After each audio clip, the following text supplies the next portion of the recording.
And I see how when I like when negativity in other people, when they envious, I see how when I lay off and I have a calmer, more clear mindset, I could see that nothing is personal.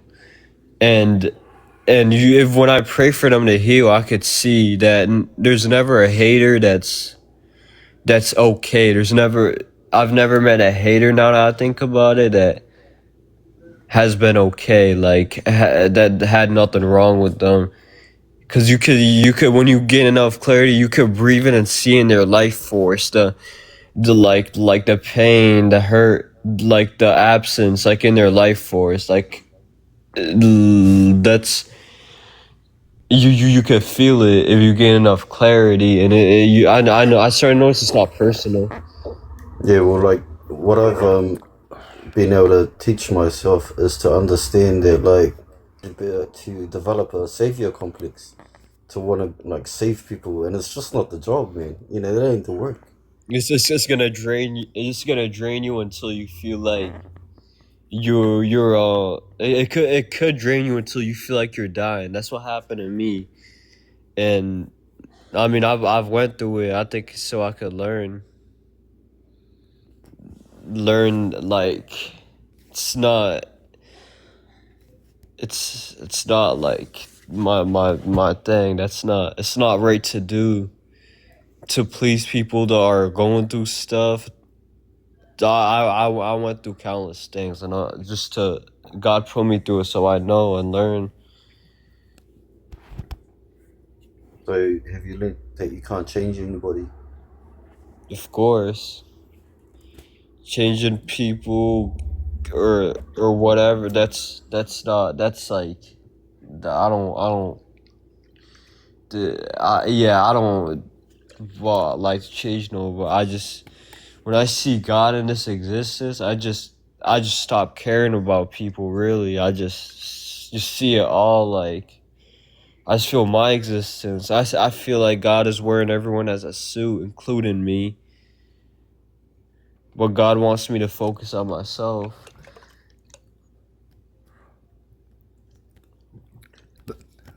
Welcome or greetings, everybody, and thank you for having me up. Sorry to interrupt, but yeah, I've been Mr. listening. Chaplin. Not Brother Chaplin. What happened, Brother Nightwatch? Like, it's Mister now. Mister is my father. Nah, it's God Chaplin, man. Come on, Chaplin. It's Chaplin. Chaplin is, but hey, thank you. I appreciate it. Happy Thanksgiving, everybody. I hope No. We don't do Thanksgiving, man. Come on, man. You know. Welcome. We know you don't give thanks. Hey, Have a good day. We we get can thanks every we day. can give thanks every day, but yeah, here in America we eat like turkey and stuff like that. But hey, if you take it as an American holiday, that You know where that came Dude, from, mate? That what brings you Thanksgiving, here? where Thanksgiving came from, where pilgrims. it was created. Oh, No, I thought we were talking about bro. the American holiday. So yeah, I mean No. giving thanks. A lot of your holidays You trying are to no bring some good, Satan brother. knowledge over here, Satan? We don't do that. I'm That's sorry. Did somebody just call me Satan? don't worry. We'll all Satan when we want to, right? Or unless you just fall on Satan. Yeah, I'm just talking to the spirit within you that's speaking through you right now. Your fruits. I'm waking you up. Oh no, he's a good brother, Chaplin. He just I don't think he Yeah. knows the history behind Thanksgiving. Yeah, he's just settling into the group, man. My bad, Marcus. I just don't have no respect to persons. Well, That's cool. You see, Chaplin is honestly he's a good guy, but I'll let him speak for himself. Anyway, Chaplin, yeah, don't Oh, celebrate Thanksgiving, brother. is anyone gonna tell him the history behind that? Oh, I don't want to. Uh, come on, you can't leave me on the edge of my I would seat. I'd actually encourage you, Chaplin, to have a look into that. Because there's a dark history behind that, brother. That's not being told. Okay, well, yeah, I will put that in my notes. Again, the word Thanksgiving, it could be one word, it could be two words. So, No. Like the Chaplain, devil, I have a like the devil is question. good at is dressing up bad thing with colorful pictures, right? Chaplain, I I have a mean, question. yes. Knowing that nobody else here other than a few can talk about Thanksgiving, what else brings you here today? Oh, I mean, a lot brings me here. But again, I mean, I apologize, everybody, for No, just no, kind no, no. of. Don't apologize. No, no, no, no. You're right, Chaplain. Like I said to you before, please do not change yourself for anybody, right? Stay as you are, brother, because that's how you were created, right? Don't bow down to nobody or anybody else. Exactly. Stick to Well, who you truly are, brother. I give thanks to you, Nightwatch, for telling me that and just reassuring me of that. So Not, for not me, that, brother. The Most High, brother. I'm just speaking the words of the Most High through me, brother. That's all. That's all, brother. amen. Thank you. Yeah. Yeah. Let me kind of get acquainted with everybody. But yeah, if anybody wants to rebuke anything that I say, please correct me. I In would a like it if loving, you gentle answered my spirit. question. I'm sorry. What was that? I would like it if you answered my question. And remind me what the question exactly was. Just what gave me or what brought me up to talk about. I'll say it again. I'll repeat it. Thank you. So knowing that we're all grateful, Thanksgiving for everything glorious that the Lord has given us, right? What else brought you here today? Like, what inspired you to come up? Because, for an example, I came up because Marcus was talking about empathy. Empathy. Awesome. Can you kind of give me a debriefing of like what was discussed about empathy? About how an empath takes on other people's energies that it's hard to explain. I'd have to go back into what we were discussing. If you don't know what an empath is, then it's pointless me talking about it. Oh, I mean, I know what I know about empathy and like empaths and stuff like that. But again, I just Chaplain, feel free. Share whatever you were going to share in the first place. These are just group of guys that are just here to understand, and we don't judge, brother. And you know my panel is not about judging. It's all about understanding and finding common ground, right? appreciate that. What brought me up here was seeing that open spot and just listening to the center circle here, Yaya, just speaking, just candidly and stuff like that. And yeah, that's honestly what brought me up here, other than God's planned us to all be here at this exact moment in time. So, yes, just It's I interesting come. that you say that. Do It's you amazing. It's are you amazing how you are you acknowledge the excited Father, man. to meet with people? Are you attracted to the energy that you see? Like, what things attracts you to a group? Who me? Oh, I mean, yeah, talking to I Chaplin. Have you met Nightwatch Chaplain before? always draws me to a group. Yaya drew me to this group. Like at this moment, I don't know if I'm Oh man, speaking. be yourself, Chaplain, please. Hey, like I said, Don't hide away from who you it's truly Turkey are, Day. brother. It's Turkey Day here in Denver, Colorado, where I am. So like I'm just kind of, just spending time with other human beings, trying to be a human being, thankful and grateful for just the present moment. So that's a little bit about me. Yeah, I mean, if you guys don't really know who I am, then it might take a little bit to kind No, of. no, Chaplin has got a beautiful energy, brother. May be hard for some to grasp because he's quite, has his Oh, I'm not energies. trying to Yeah, grasp it. I'm just having a conversation with him, bro. yeah, he's good, bro. I like him. But I just don't like it when people start to discourage him from being who he is. It's no good. hey, be yourself. Nah, be yourself just like I'm gonna be myself in the Father. Like that's how we all gonna become united as one. Like you gotta understand, brother. Everybody here, there's no judgment. It's only truth. So Yeah. everybody can speak truth in how the Father's operating them. You know what I'm saying? So there's no judgment. It's the fact that it's iron sharpen iron. We all hear iron sharpen iron. That's all it is. Now, if anybody gets offended, that means they really don't see the Father. You know what I'm saying? Yeah, you don't need permission, chaplain, to be yourself. Everyone is welcome here. Thank you. I appreciate that spirit in any room that I come into, and I know that host Nightwatch is, a great vessel for creating that energy. So again, I'm just grateful to be here with you guys. I am like a chaplain. I don't know if you're familiar with like what the role of a chaplain is, but I'm just here to kind of just listen, and like if I have something to say, I will definitely say it. But yeah, just you guys have nothing to like, anything that I said to me, I take it as like what it is, so thank you for just affirming me that I don't need permission to be myself. That's an absolute Yeah, you don't truth. need permission from no man, nobody. Like empathy, mate.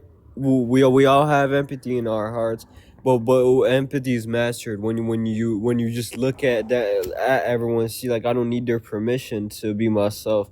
You know what I'm saying? Like, but God is the person you always talk to, but everyone around is just some people don't want you to have good energy. They don't want you to shine. Don't need their permission. That stuff well, don't matter see, though. this is something that I've learned is about self-acceptance and self-approval, rather than seeking approval or acceptance from other people.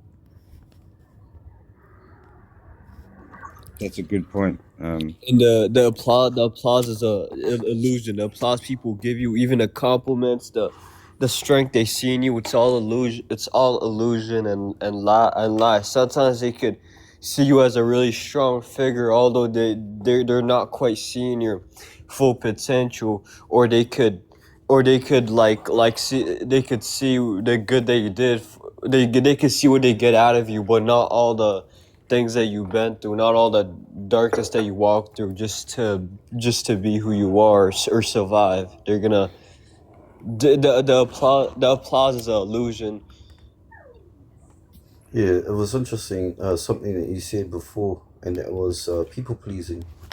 This whole thing is like, hey, I'm okay, I'm safe, I'm a good guy, and it can kind of have a alternative effect Yeah, I've where people start picking on done you. that before. God put me through Only God is good. yeah, God put me through that before, so I learned. I learned that like that type of approval. Sometimes there's wolves when they smell blood. There's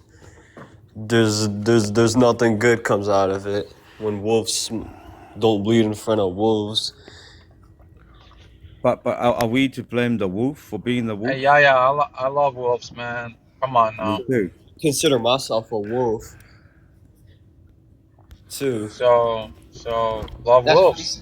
said. He confessed it. You know what I'm saying? I love Yaya. He confessed it. I love Yaya Well, too. the way I see wolves is they have a big tendency to be narcissists. I don't know, like for some reason I've seen it like a yin and yang thing. You're either an empath and you care too much, or you're a wolf and you only care about yourself. They roll in a pack. You know, they strategize. No, I think the brother was pointing at something else here. Wasn't talking about. Oh, my apologies. I'll leave it there. A true wolf who only cares about themselves. It stays by themselves. Like the whether you was talking about like the narcissistic wolf, that ain't really a wolf.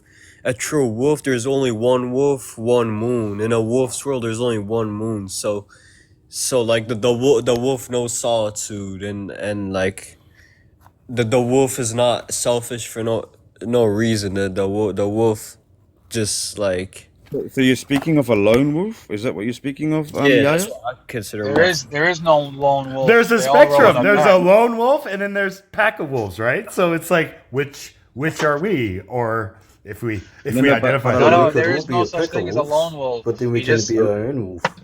He just stays It's the back a same little thing. bit. We're That's all all. people. We're all humans, right? That's one thing we can agree on. Wolves or not, some people just choose to have their own identity. My Right. spirit animal is the lamb. Just Yeah, but so I hope there you is no wolves. there is no lone wolf, guys. Wolves don't roll alone. Big Unless it bad was wolves. Big bad wolves pup will roam roll. alone. No wolf roams alone. There's no lone wolf. Well, Lone wolf. I like to consider myself a lone wolf, if I can speak for myself. Well, However, I'm talking about I've learned. literal I wolves. haven't finished. I haven't finished. By the way, I'm gonna like explain myself if that's okay. I Go ahead, consider Bella. myself a lone wolf, but I've learned that I can't live without people, no matter how much I've tried to live in my own bubble.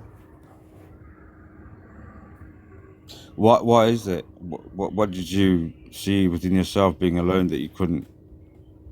Well, basically, it's because I learnt about assertive communication.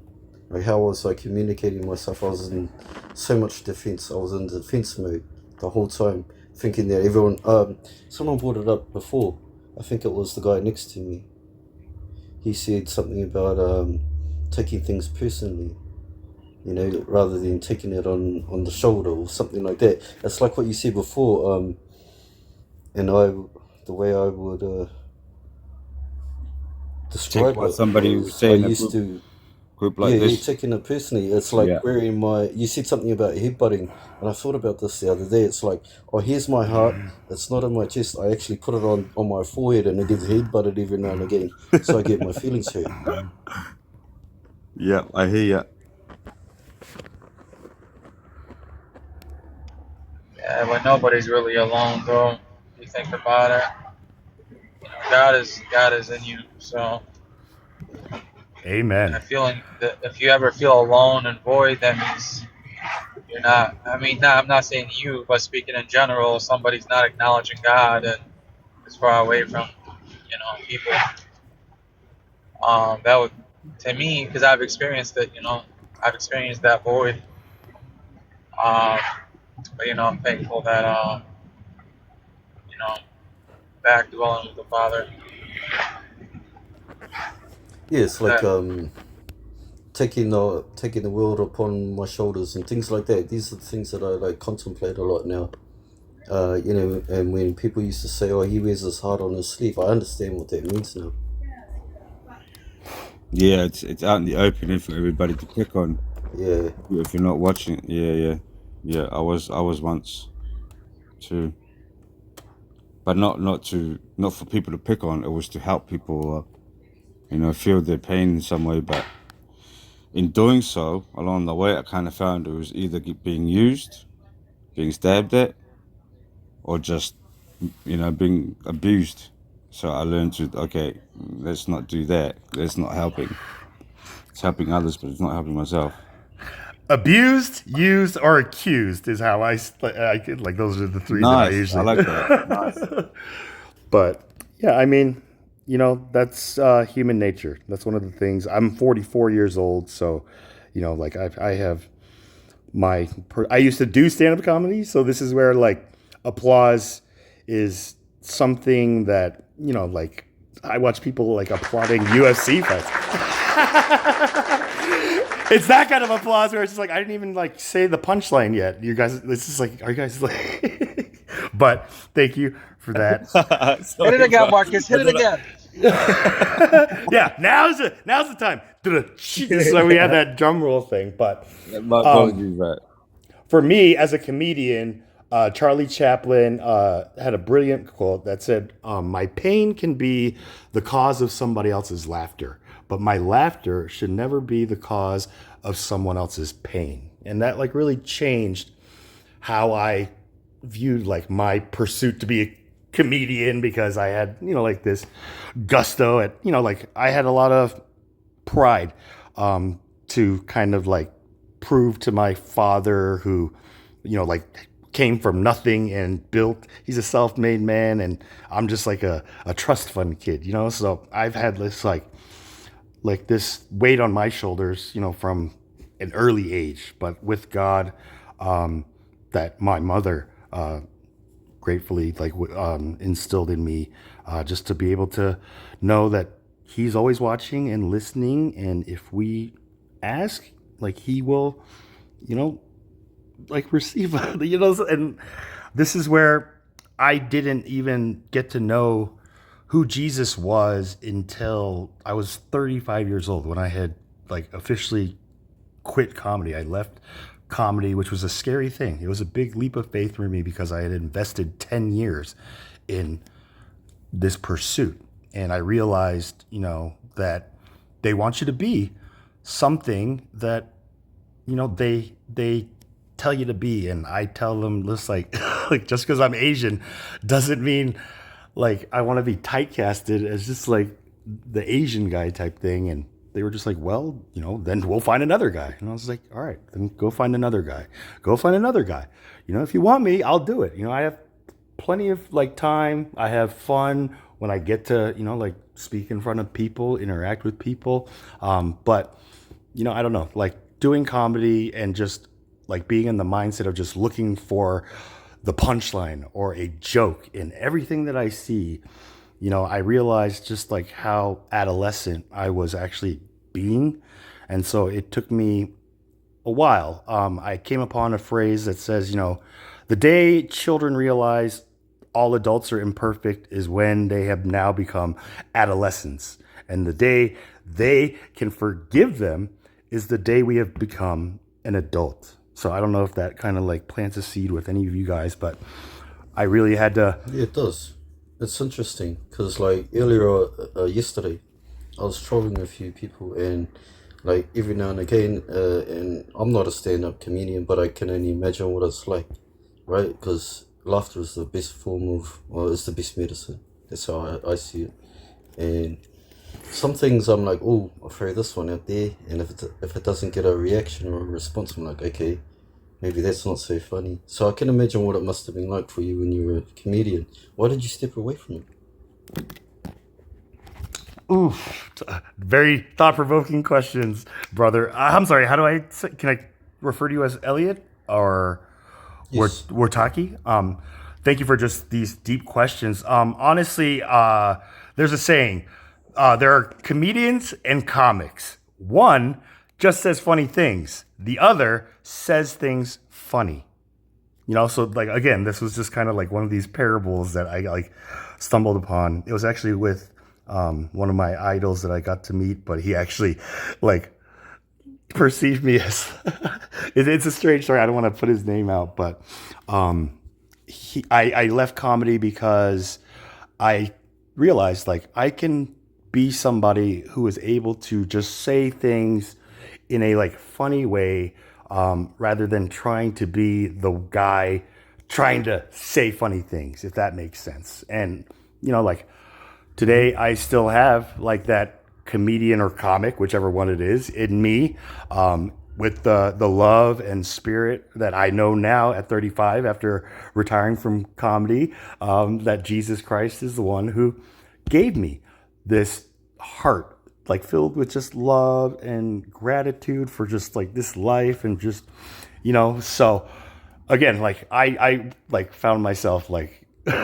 laughing, just like I can't believe I'm crying this way reading a book. You know, like it was the first time I've even read a book on like my own. So it was like a big moment for me. So if anything, I would say today I left comedy so that I can, you know, sometimes good things fall apart so that better things can come together. And better things have definitely come together for me 8 years later. And so, yeah, I just follow the spirit and just, you know, So go 8 go years with that. later, you've become a chaplain. That's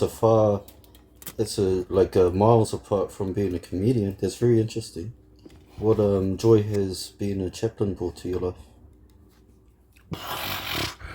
I mean, it gives me an opportunity to kind of sit down and just kind of be a mediator between, you know, a party of, my parishioners can come in like for marriage advice, or advice for a child who's acting out, like what they can call me for anything. But when I found out just like what the role of a chaplain was, I was like, that's what I want to be. I don't want to be a pastor or a minister or a priest. I want to be like this role, chaplain, because it's just so versatile, for me to be able to just kind of flow with and stuff like that. But as a Yeah, interesting, chaplain, because you mentioned when you were a comedian, you found yourself having to change your role. Like you were Asian, and then you said, "Oh, okay, maybe that's not working. I'm doing this guy. I'm doing that guy. I'm doing that guy." You feel like at home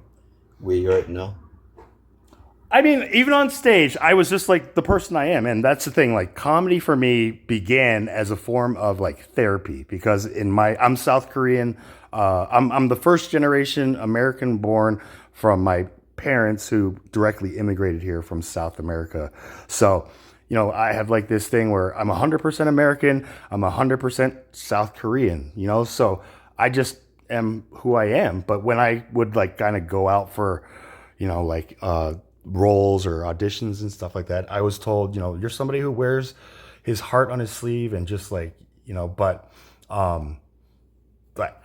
I didn't know how to take that. I'm like, I'm wearing my heart on my sleeve. So this is where I found out just like how naive I was in just like the sayings that, like people use. And I don't know, like it worked out for a while, because I kind of played off that like, oh, I'm kind of just like, everybody thinks Asians are smart, but I'll tell you, I'm like the dumbest Asian you'll probably meet, type thing. So it was like, No, don't say things like that. no, I mean, like, this is the thing, like, I can laugh. People can laugh about just like from my pain, because I have now healed from But that. remember what we talked about: speaking ill intentions about No, oneself, right? I'm talking about my past though. So I'm like, this is where I'm comfortable. I'm confident, and I have the armor of God to know that I can talk about my past in a way that hopefully will kind of, again, motivate everyone of you to kind of just go in the past. I feel like, you are me when I was like starting off, like my comedy, like jump off point, when I So finally made a name for myself. what I'm hearing, Chaplain, if I'm wrong, correct me. But what I'm hearing is that you've learned how to laugh at yourself. I'm able to laugh at myself. Is that? Did I hear you correctly? Yeah, you've learned how to do that. Oh yeah. Not to take things so seriously.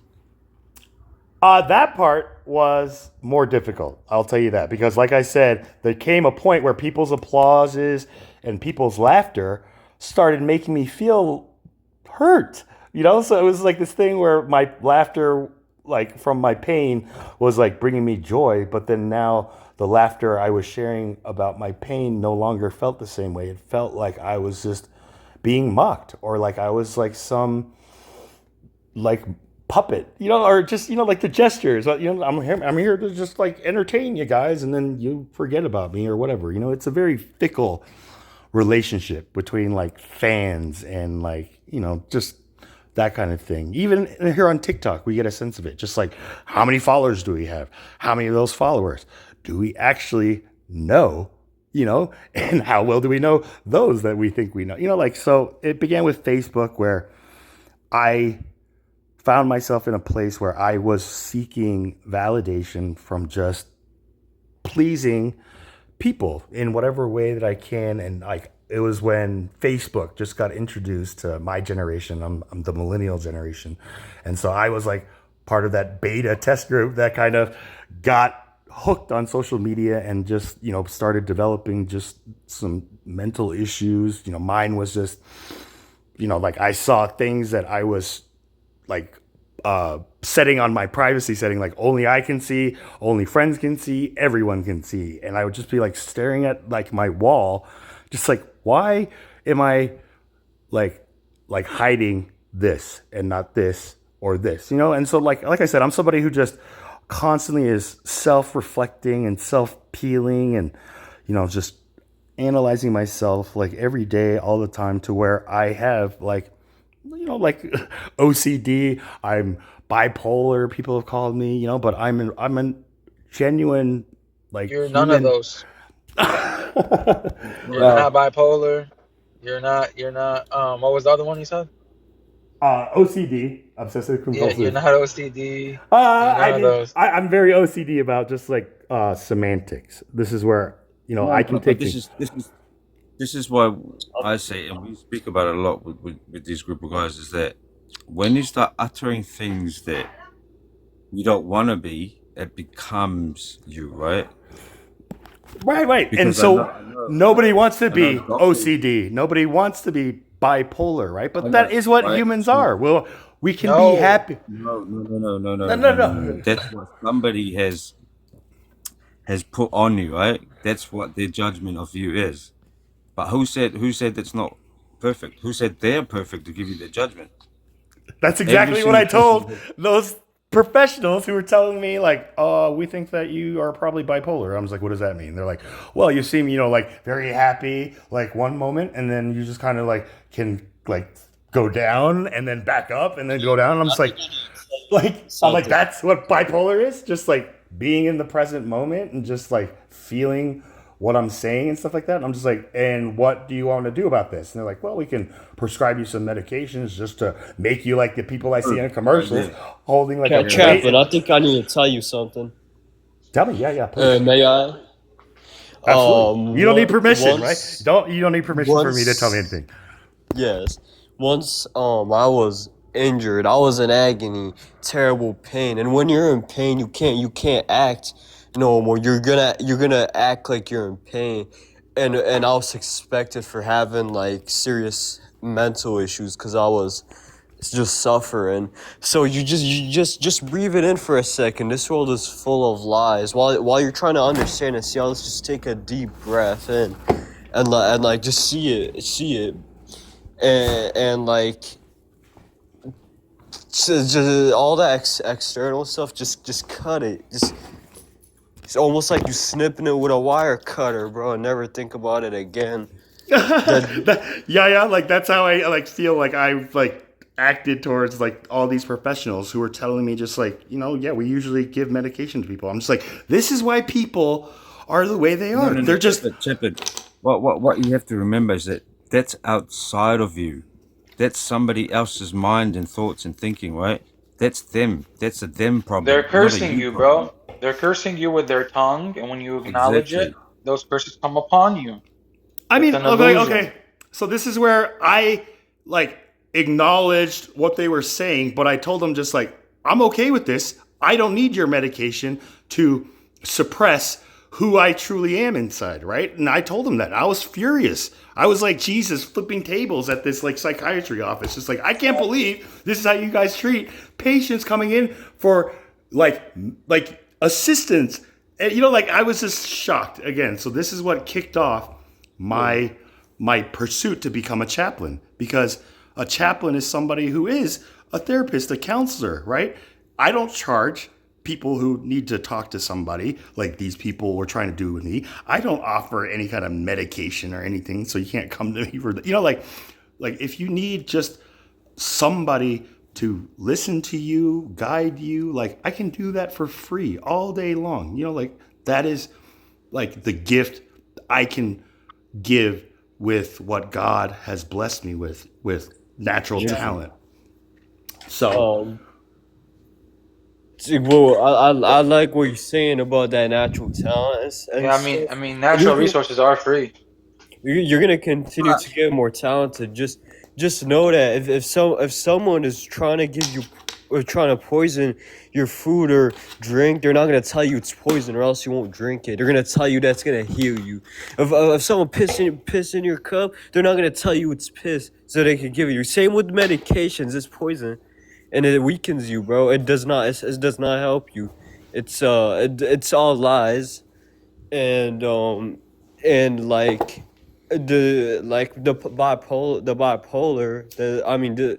those diagnoses are made up. There could be something going on in your life, and it could be and it's gonna influence you, bro. And they put labels on stuff that are just a process, bro. Like that's like, hold on, that's like saying when it's cold out and when it's warm out. Oh, that's like, it's like when you angry and then you calm, you angry and then you calm. It's like the weather. It's cold out, it's warm out.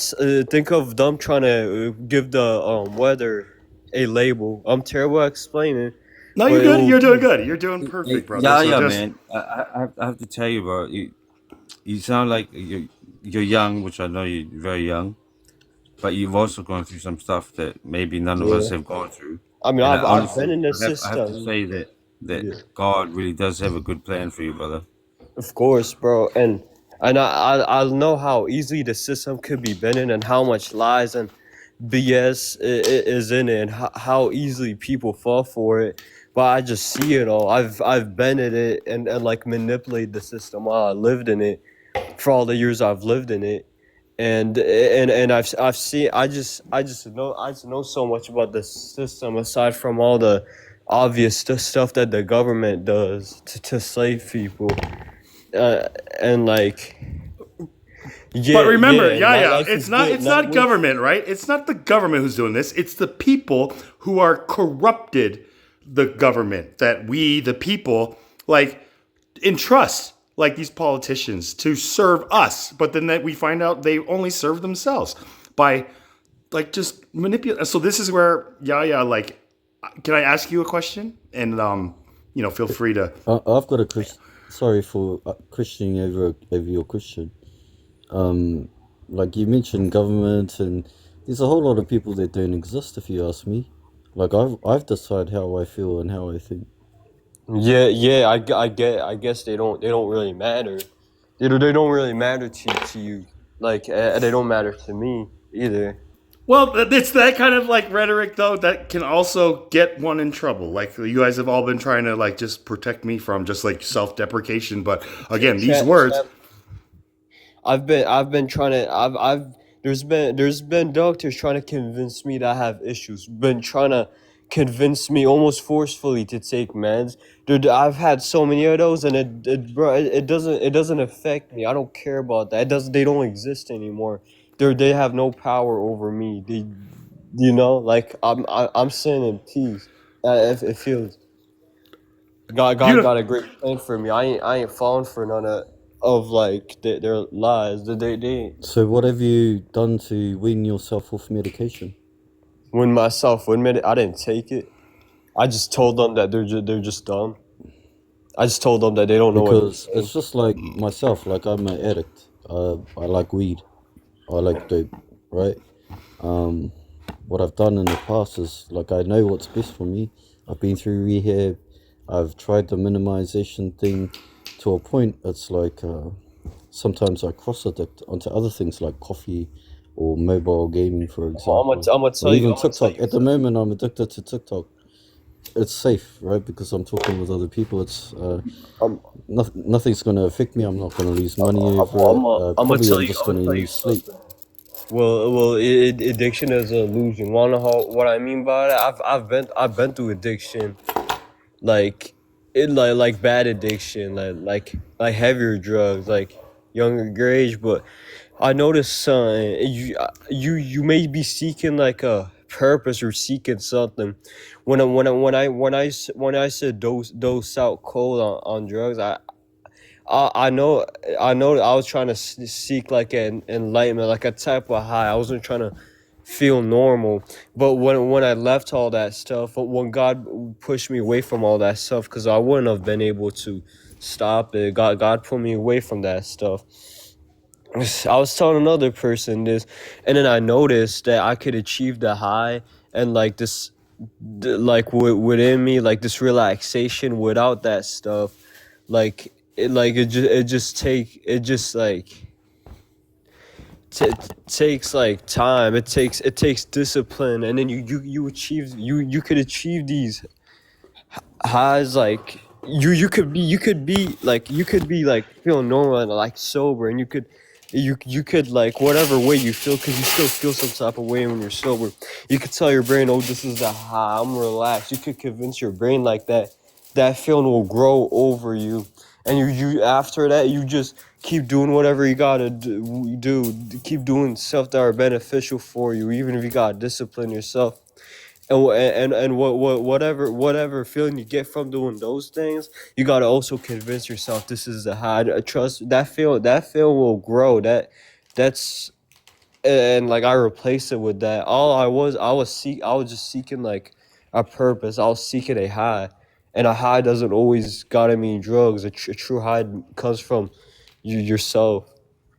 Our highest selves, right? Like, who are we as our highest self, right? Whatever that means, that word, right? But again, it can be multiple things. But, yeah, when we are with God and like building a stronger like closeness with God and his son, and just like all the words that, like, I don't know, like I kind of just didn't even was attracted to. But again, like by the grace of God, when I was just at my low, like I just came off from like the highest point of like my life, where I'm like a known comedian in my town, and I'm like just getting like all this like ego like blowing up in my head. And like when that ego just kind of pops, as mine did, like I prayed to God, and just I've been blessed to just like have the relationship where God just answers and stuff like that. I'm saying like this isn't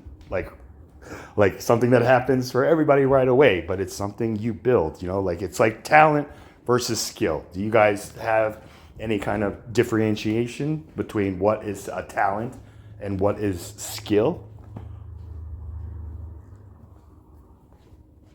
I got multiple, but the ego we were talking about, good like the ego when it comes like heavy like that in your mind, and like it becomes intense. Like it could literally drive you insane. I've been through that.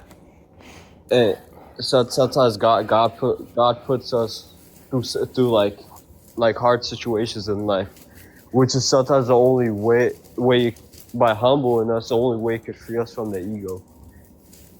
The way I would answer your question, Chaplain, is I would say talent. And what came to me was a God-given talent. So a talent is already innate. It comes naturally to a person. Skill is what makes a person good at their talent. And can you elaborate a little bit more on that, brother? Like how does that transition take place for or to you, or for anyone here? Because you're absolutely right. Like we all have our natural like talent, something that we just are like just good at, just whatever. But for me, skill is like taking that talent and developing it into a craft, right? There's a saying, it takes at least 10,000 hours of like dedicated, like purposely like driven, like like practice to develop a talent into a skill where you are considered a master or something like that. Like this is like the formula, 10,000 hours, log 10,000 hours. So here on TikTok, I heard a brother just say like, Yeah, can I answer your question yeah, before please. you go off into a different subject? Yeah, please. Okay, so this is how I've done it. I noticed when I was speaking to you before, I was stumbling over my words, and I believe I've got a talent of sparking conversation, making conversation happen. What helps me to refine that talent or to craft it is what you said, was learning when to take a break. When I was stumbling over my words earlier, I thought, shit, maybe I need to do something for myself. And I've been practicing cold plunging. It helps me to reset my nervous system. So then when I do re-enter the conversation, I'm level-headed. I'm the best version of myself. You mentioned higher self. It kind of gives this idea of disconnection, and I think a better version of myself is the best way for me to describe what that means. Is how do I show up as the best version of myself? Can I ask you, like, how often do you do that cold plunge? Like daily, or is this kind of just like whenever you're Well, just? it's for the last 4 days. So this is my fourth day doing the cold shower, and it's just like when I was doing grounding. I noticed that like it took a lot of effort for me to just go out there and walk on grass barefooted until eventually it became routine, where I do it every day because I love it. And this is what I want to develop with cold showers. Um, every now and again, I used to. So if I'm not taking a cold shower, I'll put my face under the water to clear my nervous system, and it's becoming routine. So instead of it saying that like I'm doing this out of knowing that I have to do it, eventually I'll do it because that's just part of my life.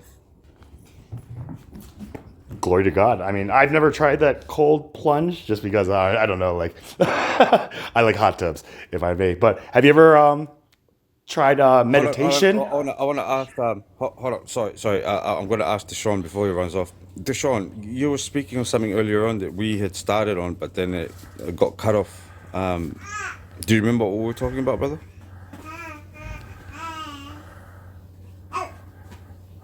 If you're still there. No, I forgot.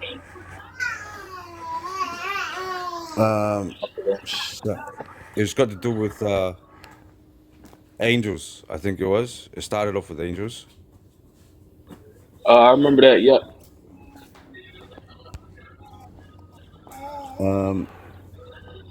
Yeah, can you share how your outlook on all of that stuff and pertain to yourself, if you're willing? Angels. A lot of people, when they talk about angels, they're thinking about some type of entity in the sky somewhere floating around. But if you, it's really more like you and your actions. It's a light. It's a spirit. Angels are spirits, but you're a spirit, and your actions are those angels, because your spirit is downloading these frequencies, and your body is acting on what is receiving from spirit. So, I mean, your actions are angels or angels. I never disagree with Deshaun, but on this one, I'm gonna have to agree. I mean, I never agree with Deshaun, but on this one, I'm gonna have to agree. Hallelujah! Like a first for everything, right? Hey, I can give thanks to that. Deshaun, that resonates with me a lot. You said angles, right? Angels or angles, right? Like or something was Angles. right.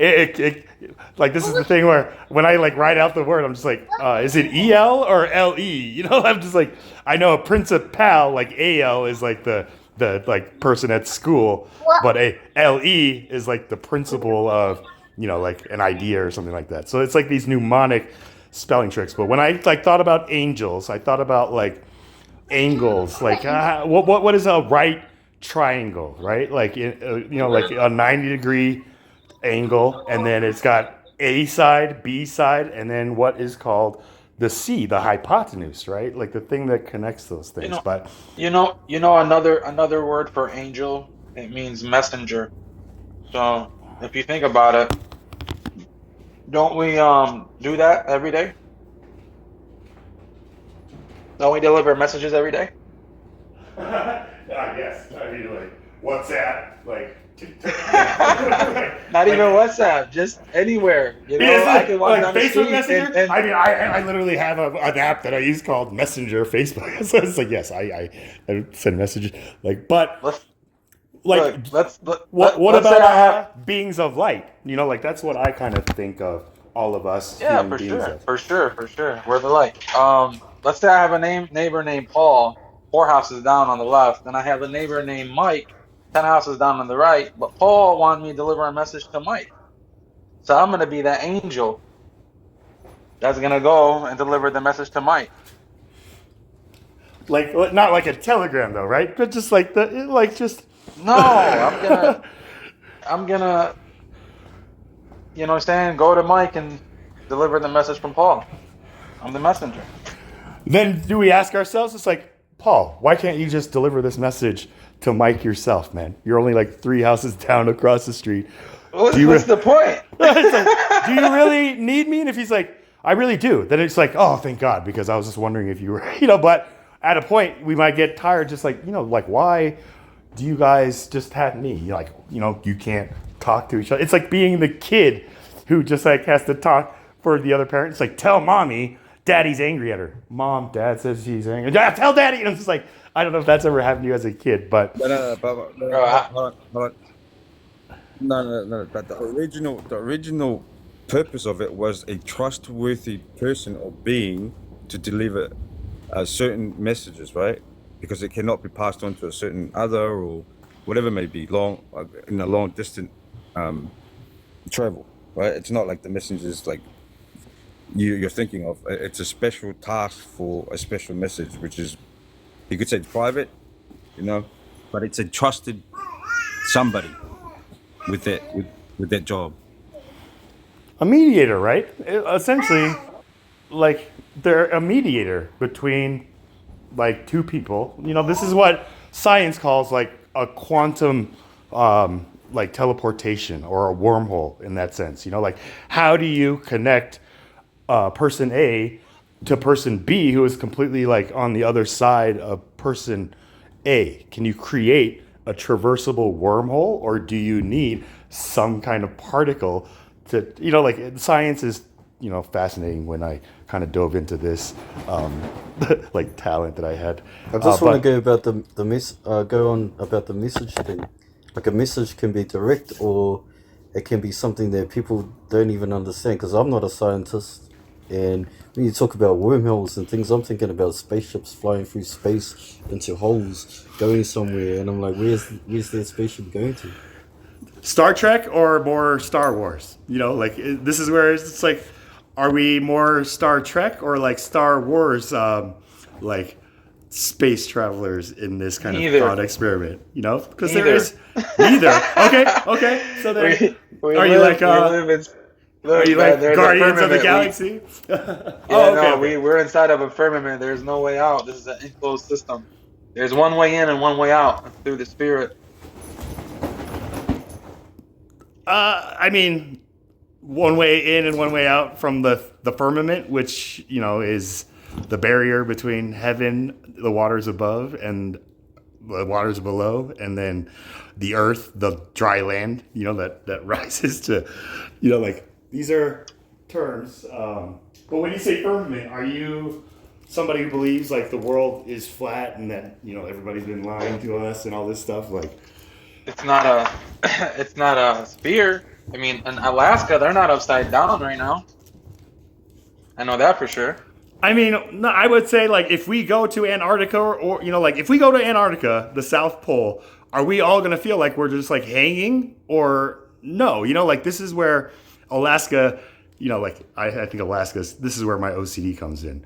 But this is something I thought about. If we visited in like the Antarctica, which is the most, like deserted place on Earth, but only certain people go down there. They're scientists, and they say that they found like hollow Earth, an Earth within the Earth within the Earth. So it's just like to say that the Earth is not like a sphere, right? That's what you said, Deshaun? Or I did. Oh, Stephen, thank you. Sorry about that. What if I told you it's not the known Earth that is flat anymore, which it was once, like before Christopher Columbus sailed the ocean blue in 1492, everybody thought the world was flat. Or maybe some people knew like it's actually round, but we just tell people it's flat so they can't go anywhere. Whatever reason it was, there was a time when everybody believed the world was flat.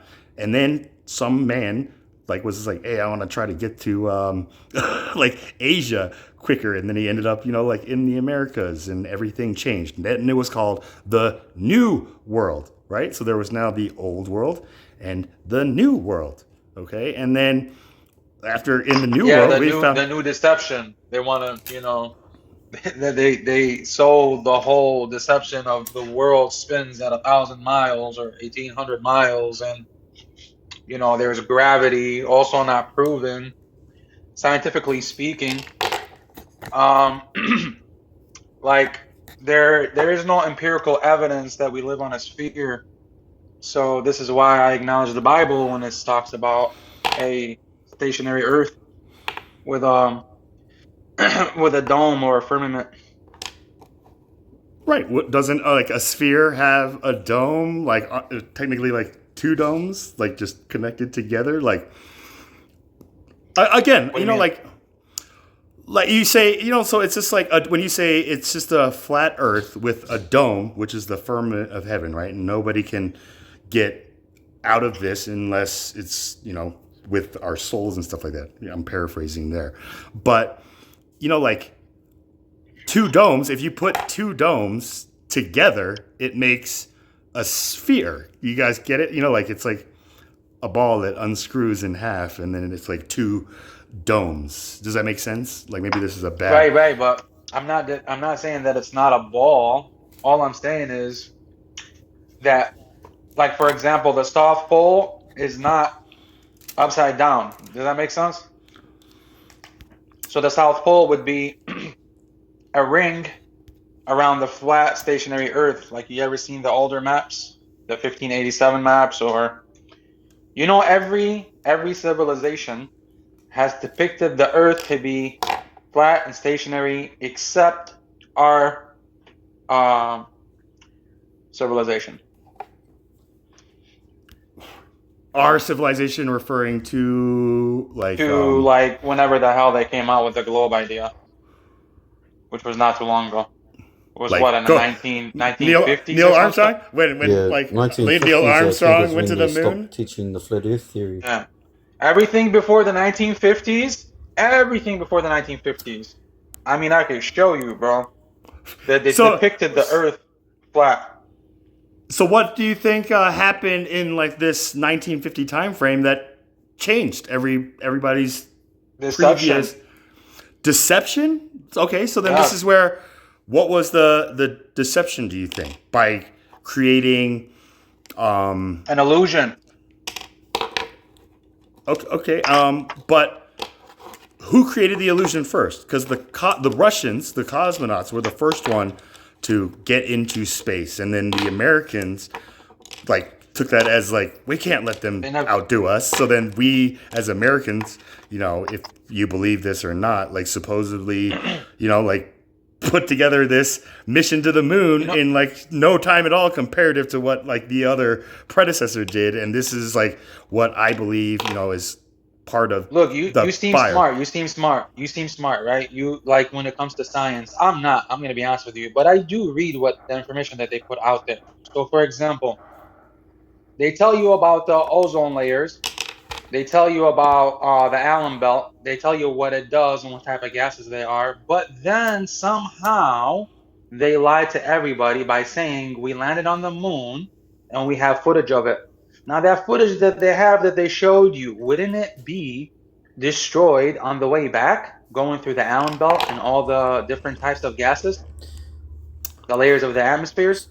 How Nobody would ever like thinks I've of got a that. question. how would like radio waves get destroyed by like a physical like astroblip? Because that's how that footage was like sent. It wasn't like a camcorder that was brought back like with a tape. Like they were like transmitting real time, but the delay was like a couple minutes. So when they were just like, Houston, we've landed, it took like 4 or 5 minutes for like, Texas to be like, oh my God, they made it, and then like that's the thing about like going to the moon that they found out, like the speed of sound and the speed of like light, which is what Einstein, with his theory of relativity, E equals mc squared, which I don't know if any of you guys just kind of really sat down and thought about like why that equation like changed everything, right? Like scientists all say like Albert. Stephen, I've got a question, man. Another So delusion. there's so much evidence and proof, right? Because astrology proves that the globe is round. Well, it would in my mind. There's so much evidence and proof, and it's out there. It's in the media. There's a whole lot of scientists saying this is how the world rotates around the sun, etc. What evidence do do you feel needs to come out to prove that the world is flat? What evidence Yeah, needs to come every out to prove? Okay, so they give you math, right? They give you 8 inches per mile squared. Now I'm using. Remember, I use all the information they put out there to disprove them because it's like they're telling you a lie, but they're leaving the truth there. So if you can't figure it out, it's on you. They have to tell you the truth. You So got it let's right use there. their math. No, That's the it's key not on right me. there, Stephen. It's up to you to answer my question. And it's quite basic. Like I said, there's evidence and there's proof to show you, right? Like there's so many scientists talking about it. There's so much stuff like NASA. They've got videos. They've got so much media to use. We as flat earthers are just going out there saying no, they're lying. Based on and what I've experienced with a lot of flat earthers is that they use everything against why a globe is false, and all of that is based on the evidence that I've just explained. Yet there's nothing about a flat earth that can say, well, this is a flat earth, and there's no support in it. So I'm saying what my question was what do you think needs to happen in order to prove that the world is flat?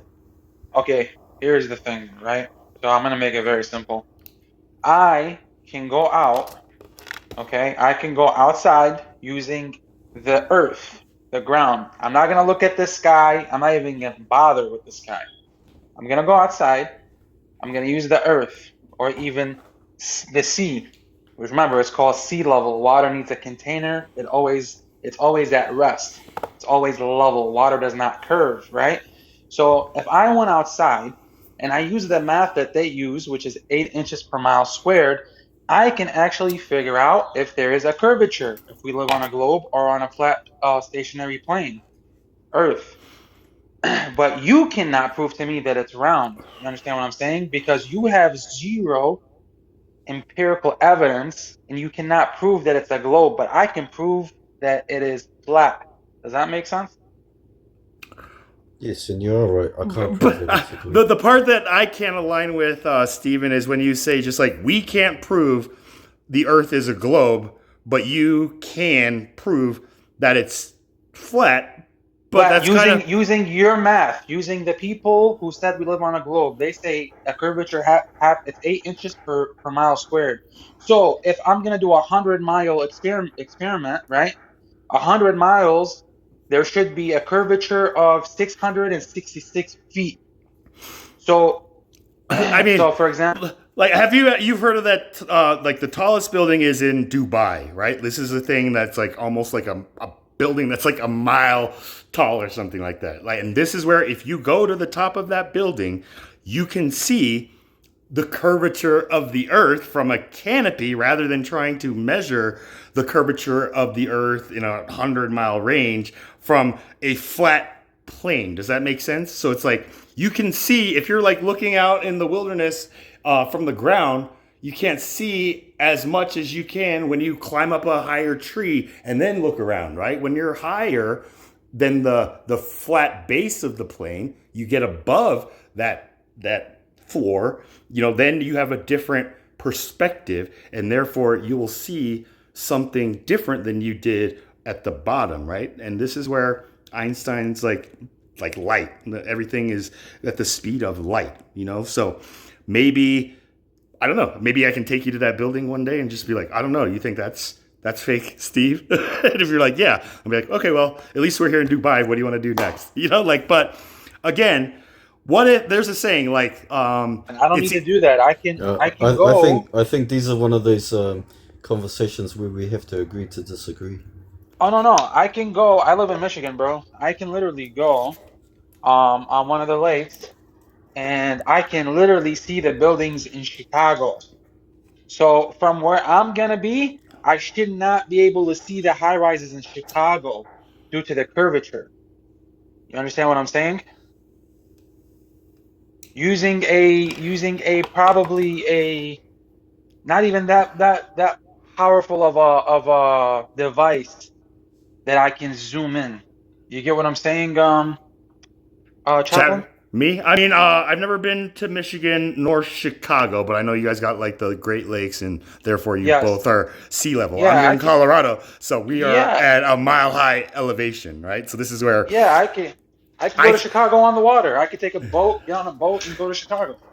and this is where like I can go like to the mountains and stand on the top of a mountain and be like, yeah, there's like so this is where we're Yeah, at but I'm different. not standing at a mountain. I'm gonna be sea level. I'm gonna be on ground. I'm not gonna be Right. 20 And foot high or 30 foot this high. is why I'm saying maybe that's why you cannot see the curvature that I see here in a mile higher elevation, right? Again, like the tree canopy thing looking out. I'm not saying, like either way, it is what it is, but there's a saying, it's easier to fool people than to convince them they've been fooled, which is like, it makes me think, just like, do I believe like all these human beings who have like a passion for, like the stars and stuff like that, like mankind has always had. We've always been looking at the stars, for guidance. But, like these people studied all their lives and like got a job just to deceive people about this thing. Or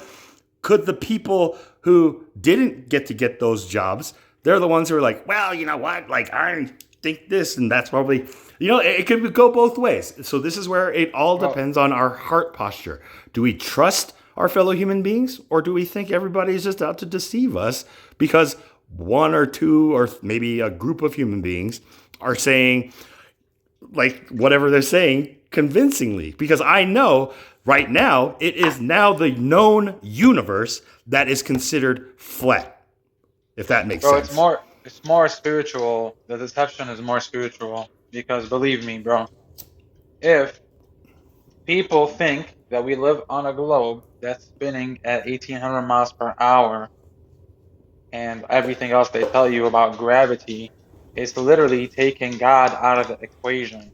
Now you have to do some deep thinking on that. Well, how is it taking But God out of the equation? It's listen, there's explaining 200. how it could be explaining how God wrote the equation that gives us everything that we just kind of take for granted. Again, it's like if you change the way you look at things, the things you look at will change. If you change the things you look at, the way you look at things will change. So it's a A or B type thing. I'm not saying any of us is right or wrong in this case, or but again, the known universe, like space, which again, like flat Earth denies exists, right? Like there is no outer space, there is no void out in all of like that darkness, right? So that is where I see just a stumbling block that like we human beings have put in front of our own eyes for whatever reason it may be to the individual,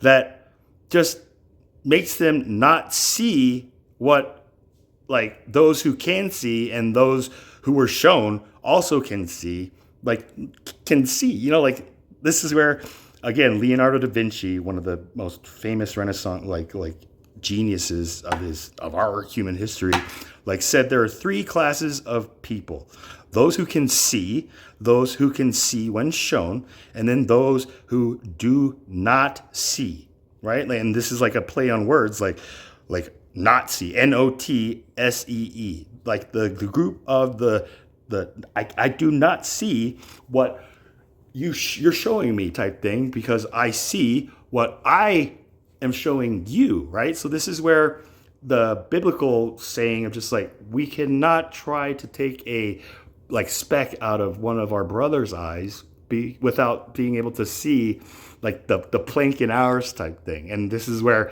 there is something in science called the Planck constant, right? These are all like math and all this stuff where, like, again, I, as an Asian, am like stereotyped as just being. I'm Asian too, bro. I'm Asian too. Not Caucasian. I mean, this is where Caucasian, Asian, but hey, No, we're all I'm from the continent Asia, okay. So then, like Eastern Asia, like Middle Eastern.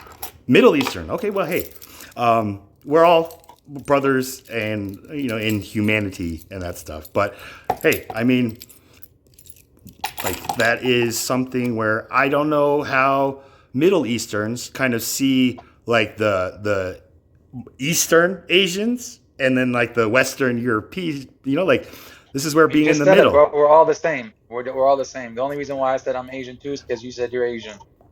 We're all the Thank you. same. Thank you. I mean, you're absolutely right. But I don't know. There's also predictions that so do you guys believe in like the concept of like Pangea and then like how Pangea just like through plate tectonics like shifted all of the land into what we now know as like south, all the continents and stuff like that? Or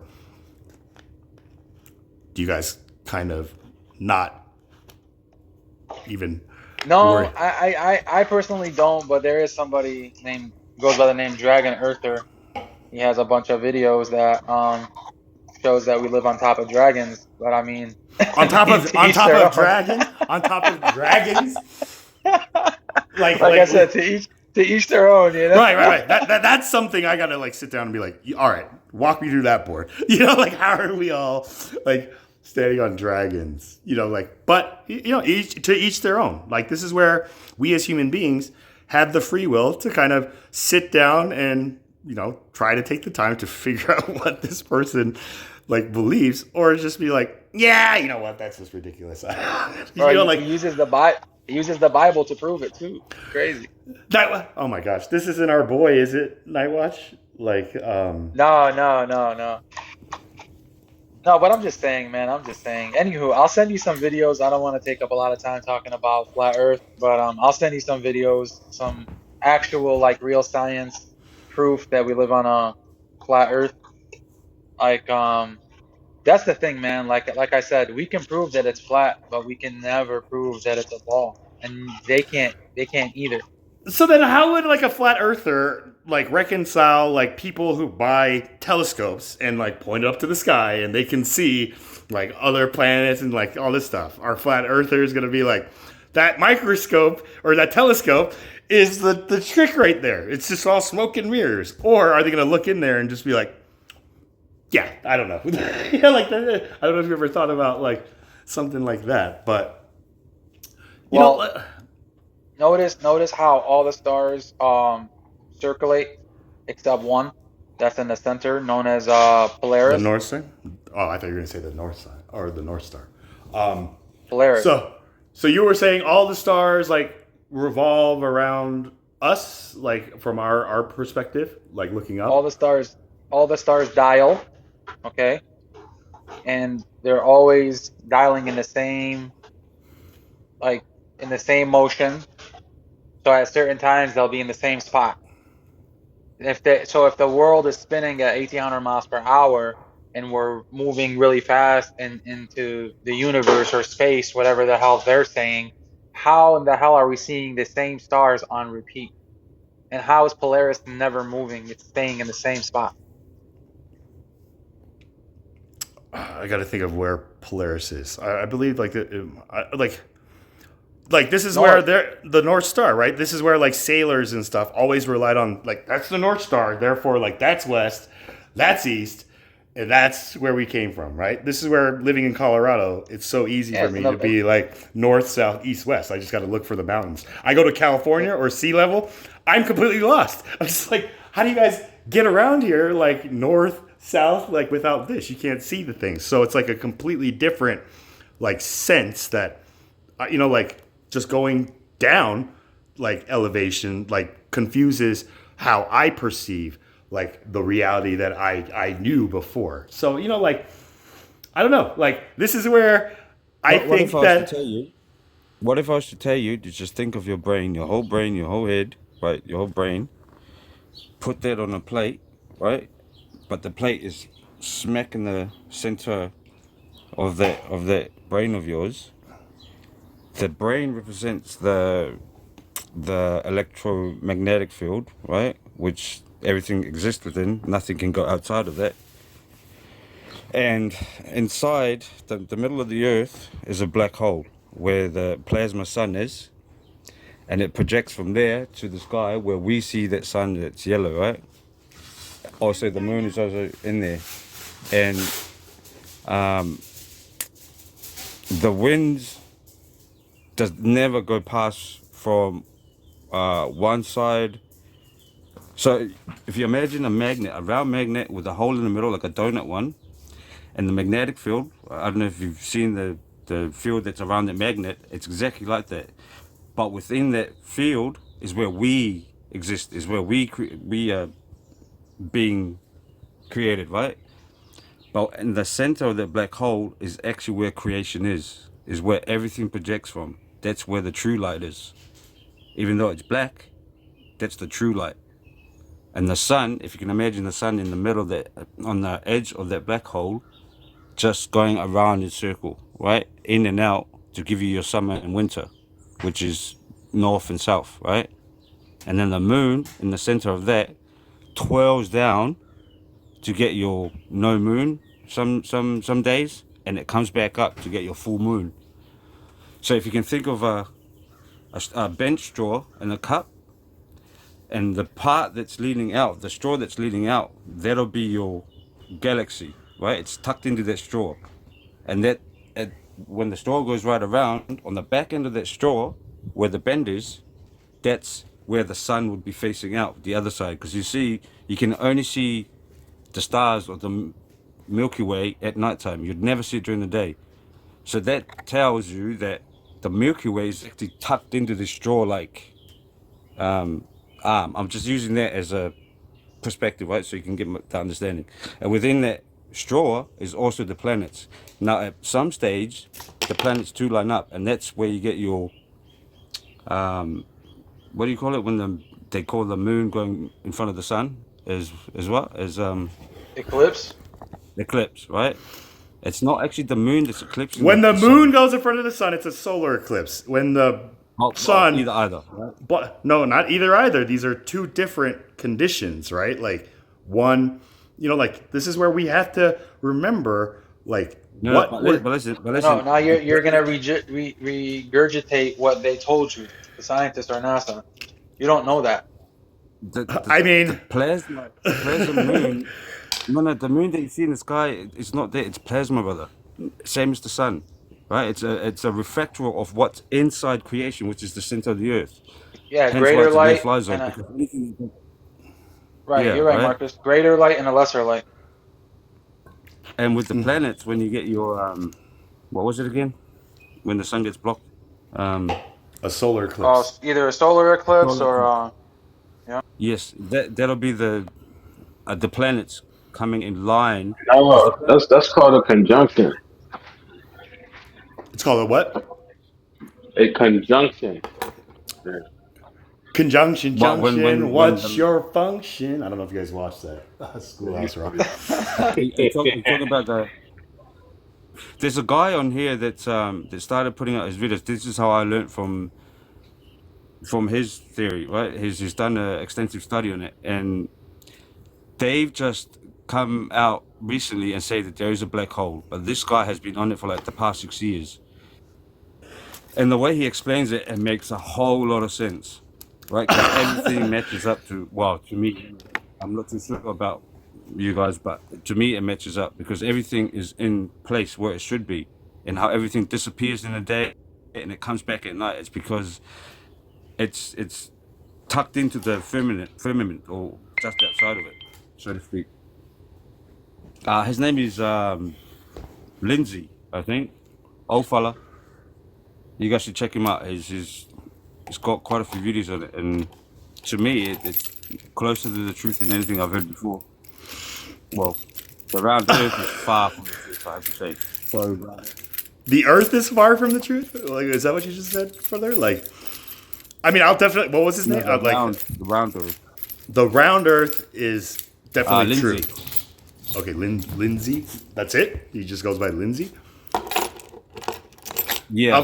If you can remember, just to kind of maybe send me in a DM, Night Watch. But like, let me try to explain it this way. Like, if we were fish, right? We know like fish are underwater, right? And a human being grabs us underwater and then pulls us above water, like we are going to realize, like, oh my gosh, like there is another like world above us, right? That we did not know of. And then if the human being it does like a catch and release, like fisherman thing, then is that fish going to go back into the water and go back to all of his school of fish and be like, you guys have no idea what just happened to me.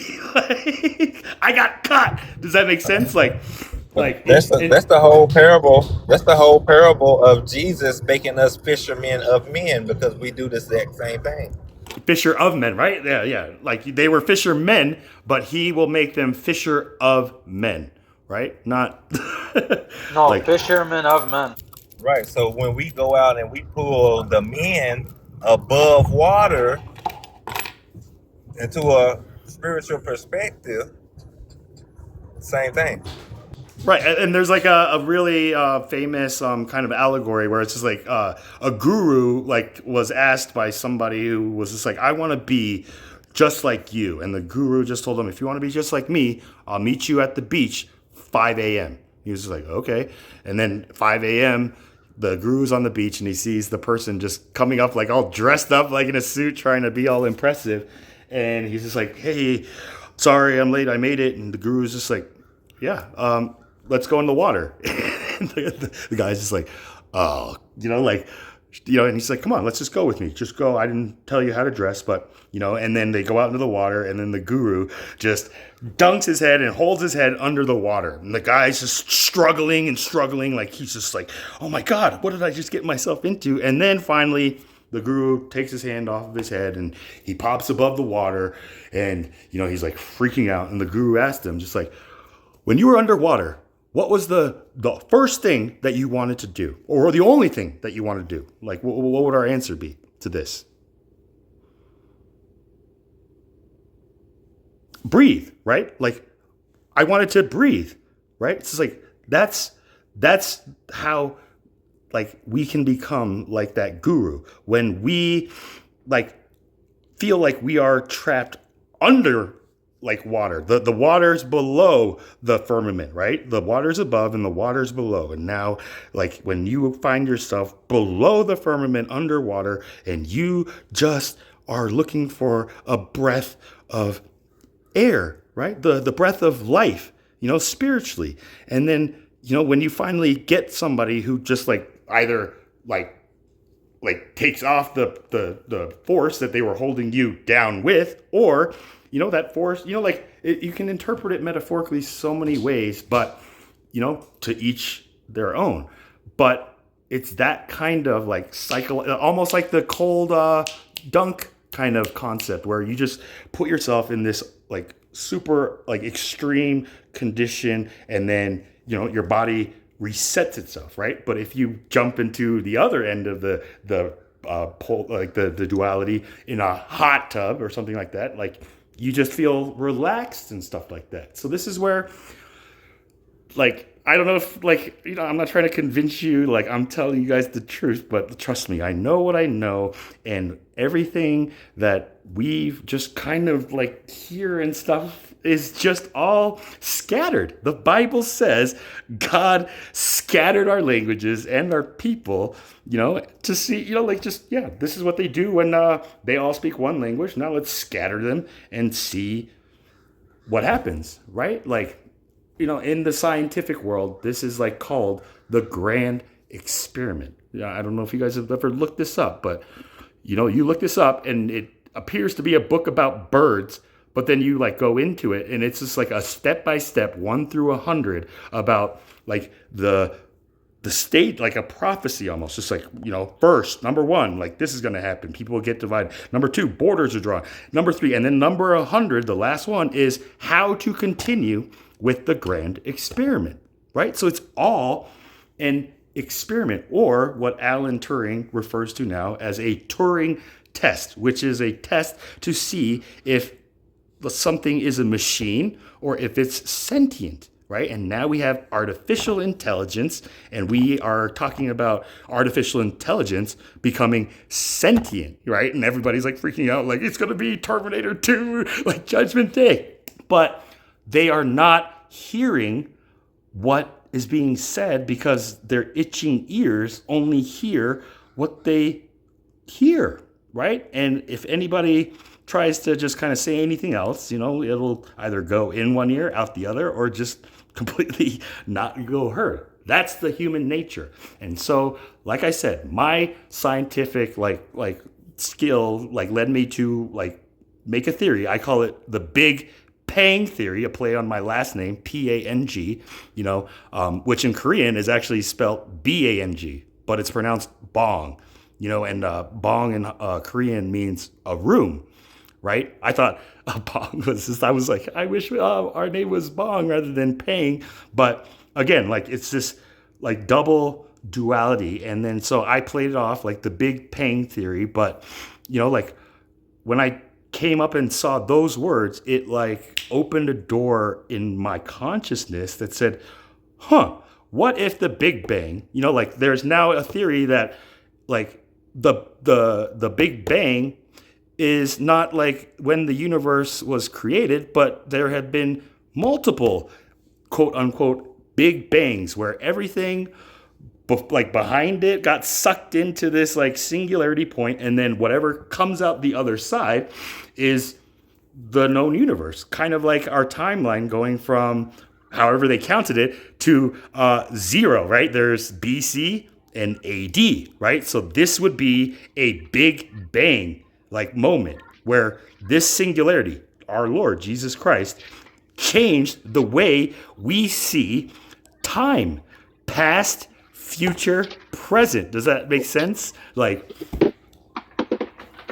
my knowledge, the Big Bang is when any planet or sun and moon has a direct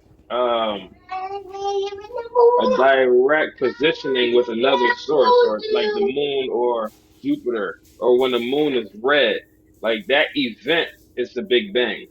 That's from my understanding. I would maybe try to correct you by saying that is maybe a planetary alignment when all these separate planets, Mars, or Mercury, Venus, Earth, like that. My very eager mother who made us 9 pizzas, and then Pluto is no longer a planet. So this is where I was taught there were 9 planets, and the last one is Pluto. Then 20 years later, when I'm done with school, kids are now being taught Pluto is no longer a planet. It's a subplanet or an exoplanet or something like that. And it's just what the heck just changed? First I found out as a child, Santa Claus, the Tooth Fairy, the Easter Bunny, that was all deception and stuff like that. Now you're telling me Pluto is, so this is where we just growing up, like I said, a child, the day the child realizes all adults are imperfect is when they become an adolescent. But the day that they are able to forgive them, the adults who are imperfect, is when we have become adults ourselves, right? And Jesus says, forgive, right? To forgive, right? What does that mean? Forgive, everybody says. One of the biggest bangs is when you get punched in the fucking mouth and the person's just right there.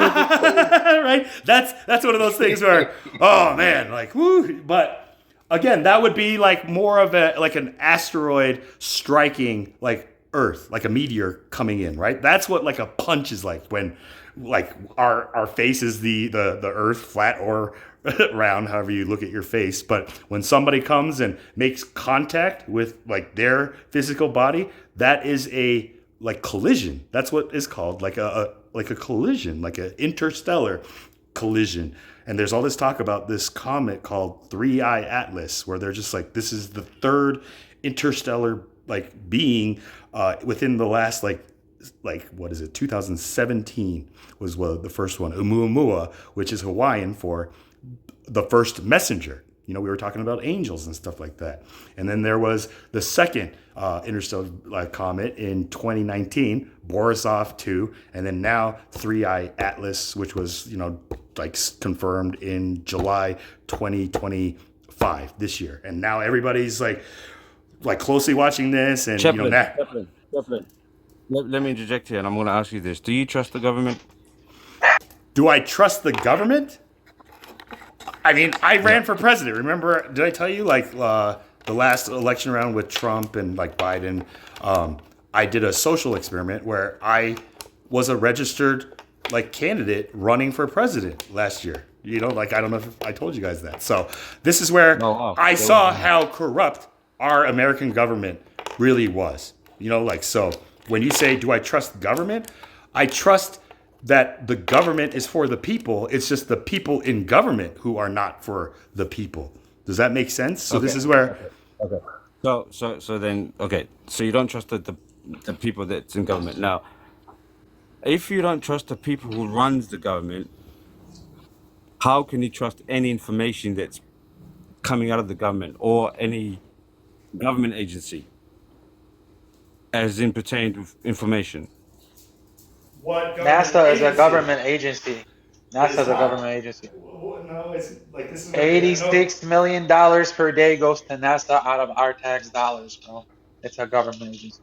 Yeah, but that's not like a division, a department of our government. That's a grant that like the North American like space. You know, what is the Yeah, acronym for NASA? Like- it's a big like a way big to- Hollywood. It's a big Hollywood scheme. Anyway, Yep. I don't know if you can see the red thing that's on their sign.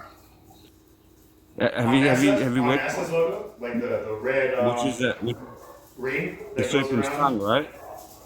What'd you say? And NASA in Hebrew means deceive. To deceive. Yep. Yep. They put it right in front of your face as because they have to tell you, right? They can't not go ahead and do anything, lie to you and harm you without telling you that you're about to be harmed. But if you do get harmed, it's your own fault for not looking hard enough, I guess. I'm not joking when I tell you God knew their plans. God knew how wicked they were, so he left us over 180 verses about everything we need to know about this world. Now, I want to ask you, Chip. everything that do we you- need do to know you- about this world. Do you Like, believe? Yes. Do you believe that they landed on the moon? do I believe that they landed on the moon? I mean, yes, Chaplain? I just, I trust Yeah. that moon landing was not staged. That it was like a No, monumental. You can't be that fucking naive, Chaplain. I mean, Shit. hey, Really? No, you made a can't. phone You can't call really from land the on the moon. moon. The moon not stationary. From the moon. They made a moon is phone not call from stationary. the moon on the landline to the president's house. Dude, That's what they a told you. landline, say that one more time. A From the landline? moon. Is that what you said? right? That's crazy. Hold on. What was the There's statement? no line. The moon is not There's no solid. direct. There's Yeah, no the moon direct not line solid nor on the stationary. landline to the moon. There's no airline to the And if moon. they've Is that done what you it just once, said? why can't they do it again? It's just a big Yeah, orb. yeah, yeah. They made a phone call, right? While this whole thing, when they landed on the moon, a landline. It wasn't a cell phone. It was a bloody landline, so it had to be hardwired, right? To the moon. This is satellites though. This is not like telephones. This is No, like there radio waves. There was no satellite back then, brother. I got two satellites like in my mouth. Like I got I got a get right, two big ass satellites. For TV, right? Like, Like in my mouth, I got a get. It's like two satellites. right. In your Or mouth, we you can say? get I got my own personal satellite. That's all I'm saying. like Well, for like what study, like astronomical study, or we talking about like No, satellite, I like could- cable? No, like the two teeth that I got in front of my mouth that are spaced out between each other, they're Oh. satellites. And these things are like elephant trunks. Like, you know what I'm saying? I could call on spirits. You know what I'm saying? I could see people and call them spirits. You know what I'm saying? With these satellites. Oh, I see what you're saying. Like, are we talking kind of like a No, Michael? Let me land, Chaplain. Okay. So if they could land in the moon back in the '60s, I think it was, why can't they do it again today? And I mean, the technology back then, we've gone back. Look, like- he's gonna tell you the same thing they tell him. Look, watch, guys, pay attention. that they tell me. Okay, so like, yes, we've supposedly had like at least 2 more missions to the moon, and then they cut the moon like program completely, right? In what, like the Why? 80s What's or the something like reason that? behind it? It could be the budget cost. Like, it's very expensive to send something, yet alone people, to the moon, right? Like it was just Don't cost no money to do that. But yet they spend what 80-something million a day. A day. what? Come Say that one on. more time. 87 million a day. Where's this 87 million a day coming from? Where are Our these tax statistics? dollars. Right. So this is where, like, it's just like, what is the benefit for us taxpayers of just sending these people to the moon when all they're doing is collecting the soil from the moon and like doesn't go on these tests? We got stuff on Earth that we're going through that money could be spent on to help us here, right? So this is where NASA lost their like funding for the moon project, and therefore they had to come up with other. But the whole purpose of the moon landing is to have the idea that Earth was floating in a sea of space, and this has got to do with laws. Has nothing to do with mankind moving forward. It was to do with controlling the laws that were about to implement, right? Because we know that we are lost at sea. You and I, a lost soul at sea, yet to be gathered, right? I don't know if I would like put myself personally like in this like category of lost. Oh, trust me, you're lost at sea, man. From your perspective, I'm the one who's just like alone. I'm the lone wolf out at sea, just like, what is this wolf doing out at sea by himself? Right? Like, so this is where it's all about perspectives, guys. You know, like if I drew 999 on the floor and you're standing like Kevin, across you're a from me lefty, and- right? I'm a righty. You're a lefty. I'm a righty. Are you a lefty or a righty? Huh?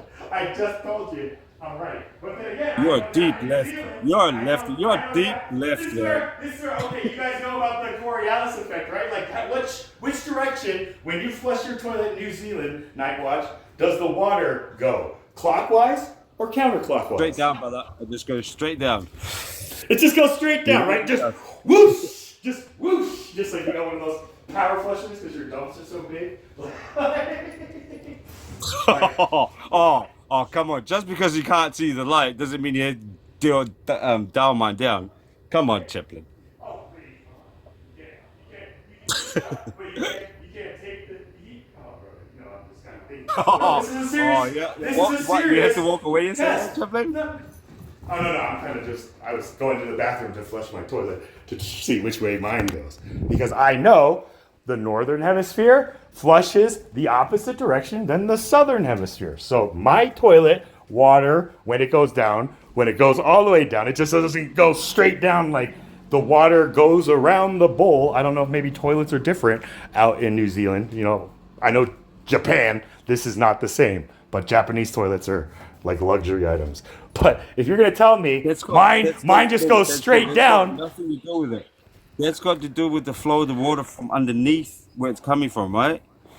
No, That's I what that mean has to do the with it. water Nothing coming to do with underneath your toilet bowl, like has the No, water where- tank where- from Where the underneath. water, Like this No, is where no, no, no, you no, no, guys where it you guys comes out talk on the about lip, like not underneath gravity, the lip. like being like also like a No, deception. think logically, brother. Don't jump. Don't jump. This Hear is me where out. You know underneath the lip. No, listen. Hold on. You know It's where a the theory. water comes up from the lip, right? From the Gravity's lip a of theory. the toilet bowl. it's down Depending on in where down those in valves are facing, is where the water's going to run down, right? Would you agree with that? depending on which That's way the logic. water is facing. It's not. Like It's not. like like yes, if it's No. The valves, the water. the valves. I mean, like, have you like looked inside a toilet? Do you know how a toilet like works? There's no mechanical. There's only one valve, right? And there's a plug that when we push that handle down, that plug lifts up, and all the pressure from gravity forces that water down that hole, and then it goes through these little jets that's inside the bowl, and the water starts circulating, and then it ends up going down, coming back up while that tank closes that plug and starts Not filling gravity. that water back up. That's not gravity. Right, That's it's density and it's pressure, valves. buoyancy. It's valves, right? Like this is where there's a saying like Jesus like came to this So if I was blind. to tell you that those valves, if I was to tell you those valves were facing certain ways, would the water flow that way? the water, the direction that the water will flow inside the bowl will not change. It will always go the same direction unless you build a valve that forces that water to go in the opposite direction. Have you guys not watched this Simpsons point episode? exactly. Like, No, and that's what they do. They have to make it easy for the water to flow down, right? Because Right, there's a trap right down at the bottom of the tank or the toilet bowl, right? Would you agree there's with a that? there's a tank below the toilet bowl. This is where in No, America there's a the trap. tank. There's a trap. There's a trap. There's a trap where the water gets trapped, so no rats or snakes or anything can come through there, right? Or the smell But can the come up. smell also, yes. Right. So what is blocking that smell? It's the water that is sitting inside the bowl, just still, right? That's where Not gravity true. comes in. Do you guys know what a YouTube is? Like not like That's- like the social thing, but like a U-bend not- tube, no, a that's- P trap. That's if it And wasn't how for the come trap gas, that how come gas floats, brother? What's that? How come gas floats? How come clouds float? How come gas flow? I mean, you guys, like it's just like I can explain it all day, but if you give guys me are just gonna can you give me a definition of pressure? Can you give me a definition of the pressure? pressure is, I mean, like what kind of pressure are we talking about? Like the Gas pressure. pounds per square inch. So it's just Gas how- pressure. Just give me the definition of a gas pressure. PSI, pounds per square inch. No, the right? definition of gas pressure. Yes, not The pounds per square inch that Does the it need a gas container? Does it need a container? to measure it. Yes, you need a container No, to for contain it. pressure. To contain it. Does it need a container? Right. Therefore, it's pressurized inside this container. Gas is like it can be like all over the place, but when you take that like that plasma or whatever you guys think of it, and then like collect it and put it back into like a bottle, like it is like more than the bottle can handle, like in liquid, but this is gas. Again, I don't even like. This is where I don't know how. Gravity is a made-up theory, brother. It's all good to do The with the theory. buoyancy. Yeah, like everything else they taught you, all bullcups.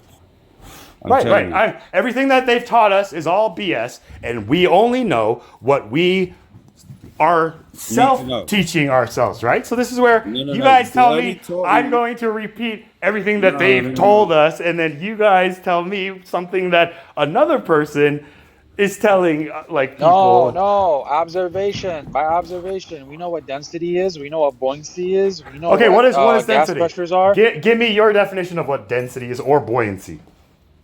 Density is something that is heavier than another something. So something that contains weight. Something that contains weight. I mean, what is the So formula? okay, for So things fall down. Things fall down due to the difference between the air pressure and the what you call it, the volume that whatever's falling down holds, right?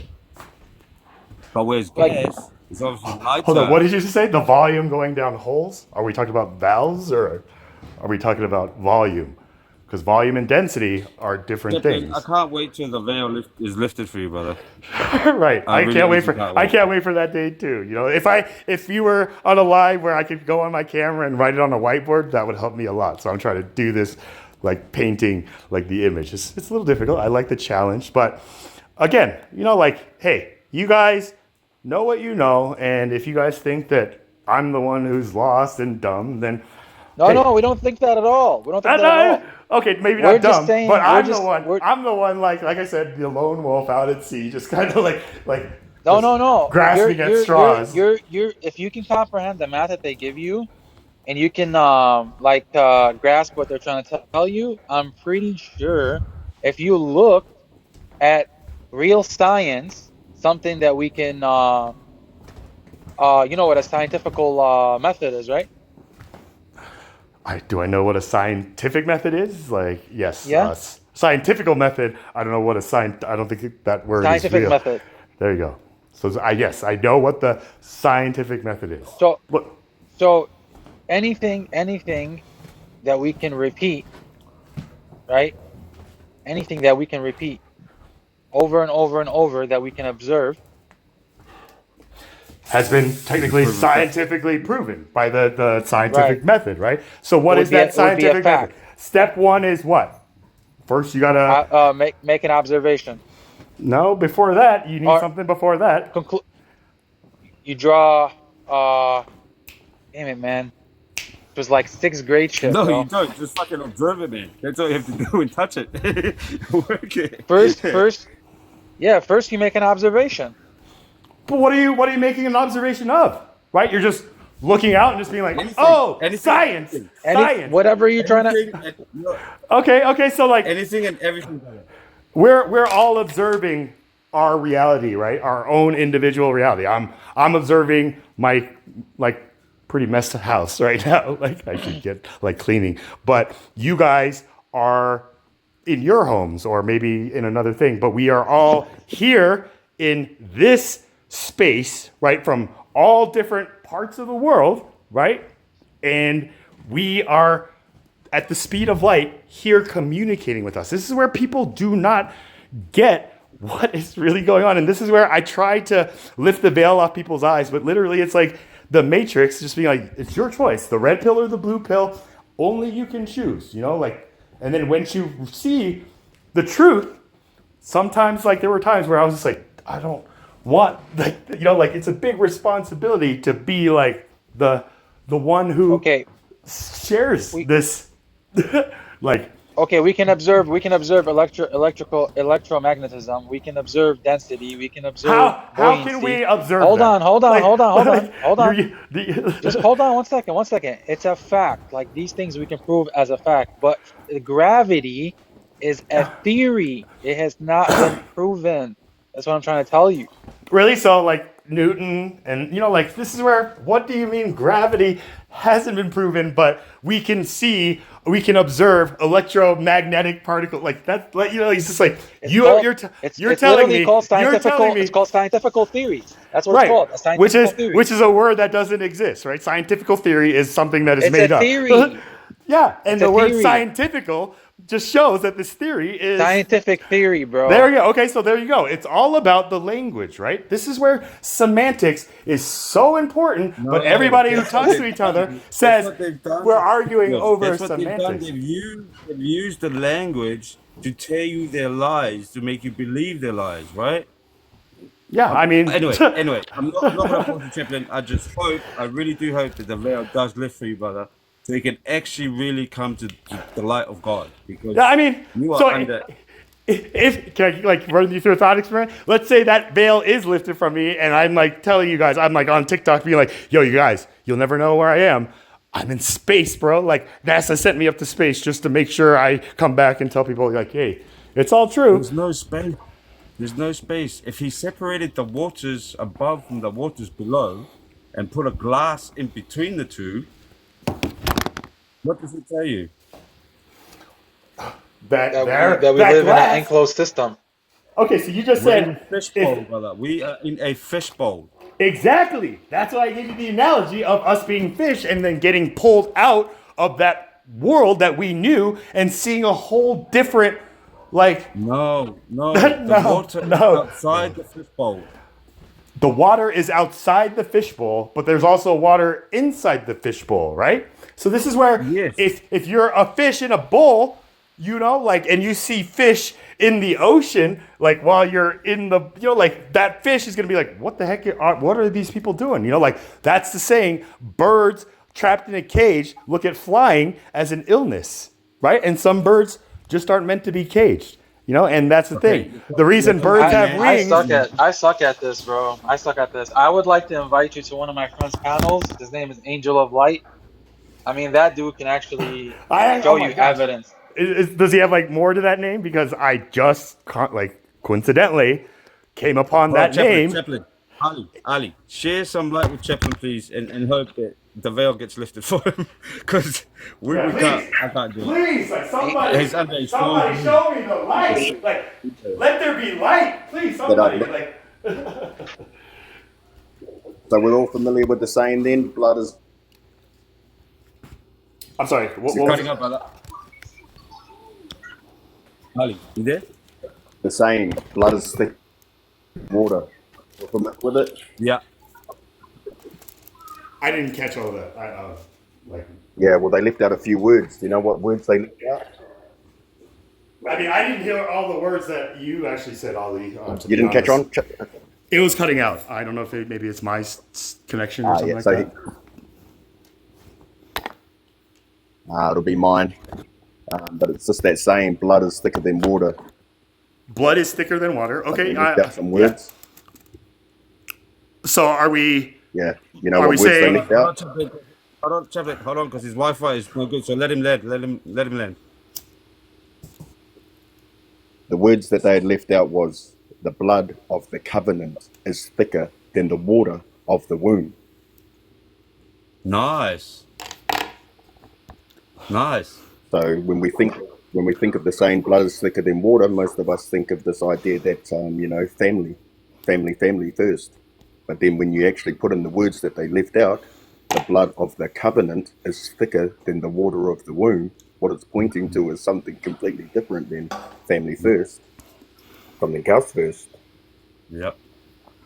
Yeah, I mean, and then this is where I would ask, just like, what do we define as family? Like our like own like biological family, or the family of humanity that we are all part of? So this is where Jesus says, The father is pointing at the Father, right? A Father above. That's what it's pointing to, because if you think like I do, he created all things and everything. So if he created me and my family, then that means I'm more perfect to him than I am to my family. okay, so then, like, what about your father on Earth, right? Like, this guy is just like That's blood, right? that. You're right. That's blood, right? That's thicker than, I mean, like, so this is where when I hear you say just like God created you, like through your parents. That'll be water. Yeah, that'll be water. But it's the blood of the covenant. He said, yeah. Like that's how we got grafted in, like the water, right? But he came by blood and water, right? And like baptized us with his like everlasting water that will never thirst again, if we drink of his water, right? Like there's so many metaphorical like language that, like we again are a conscientious observer, and this is where we truly are like a narcissist by definition, because a narcissist is somebody who perceives reality only based on like what revolves around them. And any human being by that language who denies they are not a narcissist still is. So you're saying your whole life you have believed everything they told you to do? You haven't used your brain at all to second question anything they've told you? But you just believed it? Are you saying that I just believed it? Like, this is where, like, I need to show you like my childhood footage to show you how like curious and inquisitive. Like I was like Home Alone, like the kid in Home Alone, like drawing out like schematics to catch Santa Claus. Don't go away from the point. Let's make it short, because otherwise we'll be here forever. So you truly believed everything they told you without a question, and you just did what they told you to do. The system I'm talking about. The system, this is where I did what my parents told me to do, like, like whatever my parents told me to do, that's what I had to do. Then when I went to school and they would tell me to do something, I would have to do what they told me to do, right? And then it just kind of goes up in tiers as we get older. But then once we graduate, then we're like free, we're emancipated. My name is Charles, which means free man. Yeah, a free man, so. Did you then question anything that you had learned previously? Yeah, when I got to 18, and like this is where when you became a free man, did you question anything that you had been taught before that? Everything. This is where, I mean, just like what I like thought I knew. I thought like Charlie was just a coincidence that every Vietnam movie just seems to use my name. But then I found out, like, I'm not talking about anything to do with your personal thing. I'm talking about the space outside of you that you can observe, but it's been taught to you. right, in this system. Like Can what? you Like question gravity? any- Like gravity or like the continent? Like, you know, like Yeah, or gra- the only yeah, thing that now any- I question is just like Pluto being a planet. Actually, this is where also in math, you know, there's an equation where I thought like the answer was this my entire life. Finds out I've been wrong my entire life. Or something changed in the order of operations of algebra. You know, like this is like But see how you say they can change whatever they want to change? yeah, Because it's they system. being the scholars or whoever is in charge of the Department of Education, right? Like that's who I'm referring to as they. Who are you referring to as they when you ask me just like did you believe I like would what not they trust told any you? scientist nor whatever they are. I do Okay, not so trust like any- as a kid in like primary school and then secondary school and then like you know like all that stuff even to uni, you're just in there just like yeah this guy's just all BS. I did Like I not just pay attention to any of it. I was not one of those kids, brother. I was a rebel. I fucking went and did my own thing. right. This is where I was the kid who sat front row raising my hand all the time. So like you know I don't know. I was a 4.0 GPA student honor roll. You know like I never ditched. So I don't know. Maybe I was just learning stuff that was all completely BS. You know, but I know math. I know like a little bit about a lot of different like disciplines, right? Philosophy, like you know, like all these things. But people, like specifically people of the book, think philosophy is complete. You hear that word, and it's like, oh, he said philosophy. He's out because it says in the Bible, do not trust like man's like philosophy or like what. It's just like, like I hear that, and I'm just like, wow, you know, like somebody did a It's number true. on you guys. Like, But it's true. what's true? What is true? Do not believe man philosophy. Right. So, I mean, like, are you guys believing in, like, like some other person's philosophy other than a man who may or You're supposed to experience everything that you pertain to be truth, right? Not somebody telling you their truth because it's not yours, right? Even though it was their experience or science, whatever, you weren't there to like observe that, right?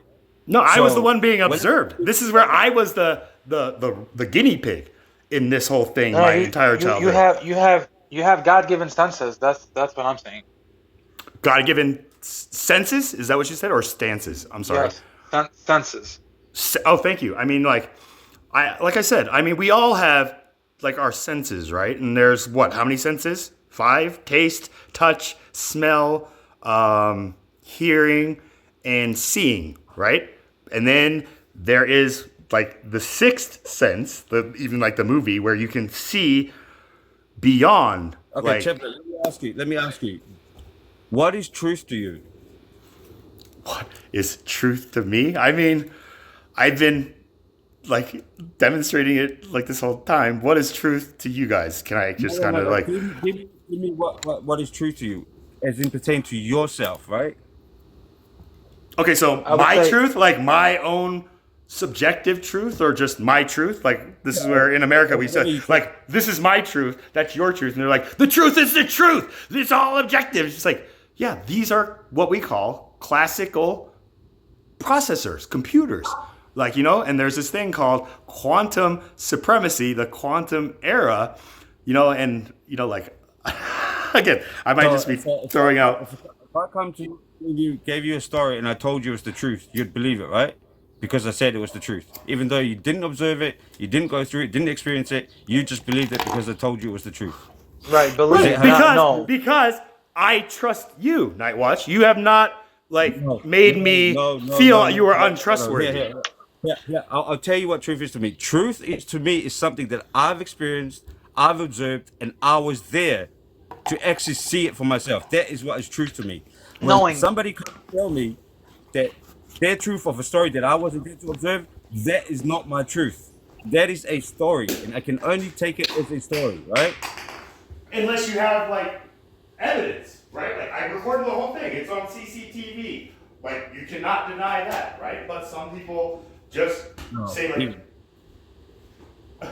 Well, without that, right? Well, I'm just talking like Right. Without without like footage, it's very hard to gauge who is really telling the truth, right? Because nobody were eyewitnesses exactly. except So, for the the person truth, there.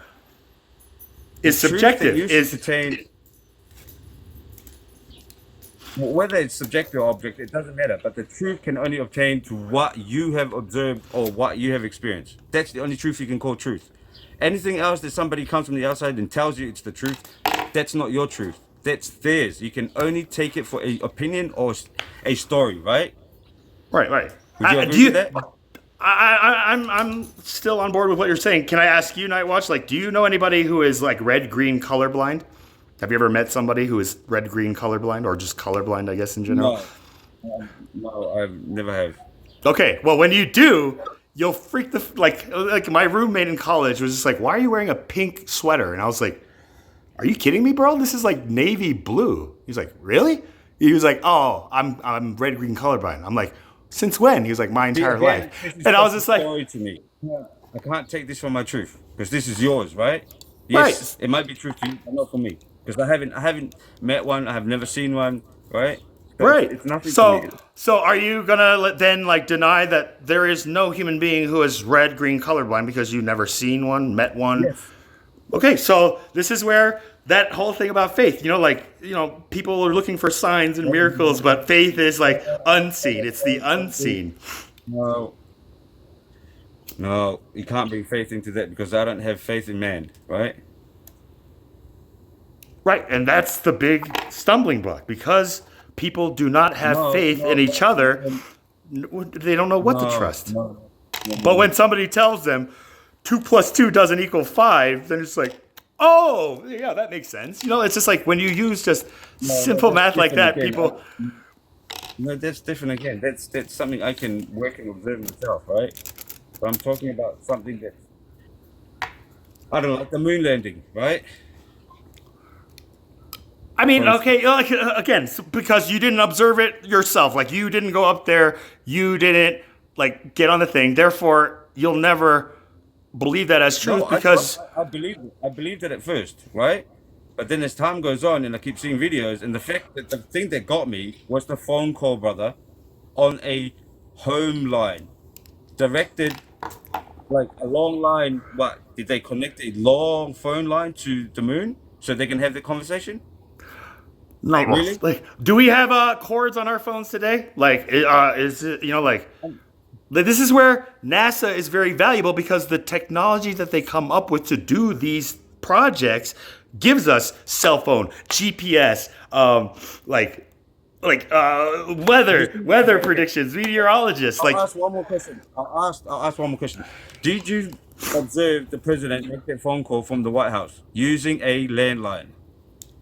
Who? The president during the John F. Kennedy? Like Kennedy was the one. No. It was another one. It was who was it? The funny looking guy. Richard Nixon. Yes, that's the one. Yeah, the shadiest president in our history. Just like, I'm not a crook. That's the thing. Like the Nixon era. This is where all the. Going away from my point here. Did you observe him making the phone call?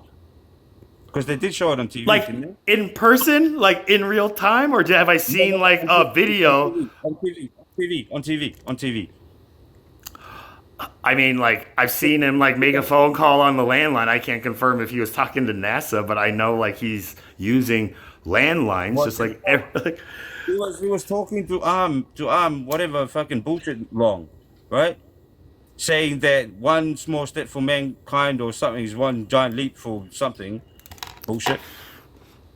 And you're saying that's we were like the public was seeing this like on their TV, right? Like everybody like was watching this like moment on their screens, on their TV screen of like something going on where they can't even see this person and they're just like, oh my God, we made it. This is one like giant leap for man, like taking, and everybody cheered. Like this is the moment where mankind for the first time came together in like celebration that we as humans just accomplished an amazing feat. Like You going. you must not have seen the recent interview with NASA where the NASA astronauts actually openly admitted that this is the first time they're gonna go to the moon. Have you seen the new interview or no? I mean, like, is it the astronaut who's speaking, like their first time, or like they're saying this is the first time any man is going to the moon for real? Any man, yeah, just I'm like gonna that. be Those the words, real yes, NASA. yes. Yeah, no, those words, those words. Those are I'll people. send you the interview. Yeah, please do, I'll send it to because you. I will. this is the danger of just like AI or just like anybody can convince people they've been No, fooled, bro, or not AI. Everybody saw this. Not AI. Has that been 50 years from the moon landing? Does anyone know? 1970. I mean, yeah, roughly close, at least 40 to 50 years. Then it's out. The truth is out, brother. 1969. You go dig for it. If it's been 50 years, then it has to be released. They can only hold the lies for 50 years, and it has to be released. I think you should go digging, brother, because you'll see. Maybe we should all conduct a live where we kind of like together dig through this. Maybe I'll conduct that on my next live. But No, I want you to experience this by yourself when you actually. but see even something. if I experience it by myself, then everybody's gonna like tell me I'm lying. That this is where I need other people to go on this adventure with me. It's just like, are you guys ready to go to a galaxy far, far away, or do we need to like? Just God, chime in. Right. So this is where, like the book of what Ezekiel, or the one that got like taken out of the book. Like this is where he says, like he was taken by God, like out, and he says, like I saw like the earth, like this round thing, and like this is where, like is Ezekiel just completely crazy and just like Enoch. Or Enoch. Thank you. Enoch. I know the book of Ezekiel. So thank you very much. The book of Enoch, right? Enoch is the only one, according to the New Testament, who also did not see death along with Jesus, right? He was taken by God. Like those are the qualities. Correct? Are we in agreement of that? Or are we going to... It was translated. I'm sorry, what was that? I think he said mistranslated. So the book No, of... I said Enoch was translated. What do you mean by it was translated? Like Yeah, in man the... himself. What do you mean, like Enoch was translating, or like when you say like Enoch was translated? Again, I'm just OCD about just like words. So this is my bad. Like I just like really listen to words. Like words offer the means to meaning, and for those who will listen, an enunciation of the truth. And the truth is, we never went to the moon. There's something terribly wrong with this country. Mankind is just evil. Don't trust anyone. Or like you can just have faith that God is good and there is light in this world and there is love.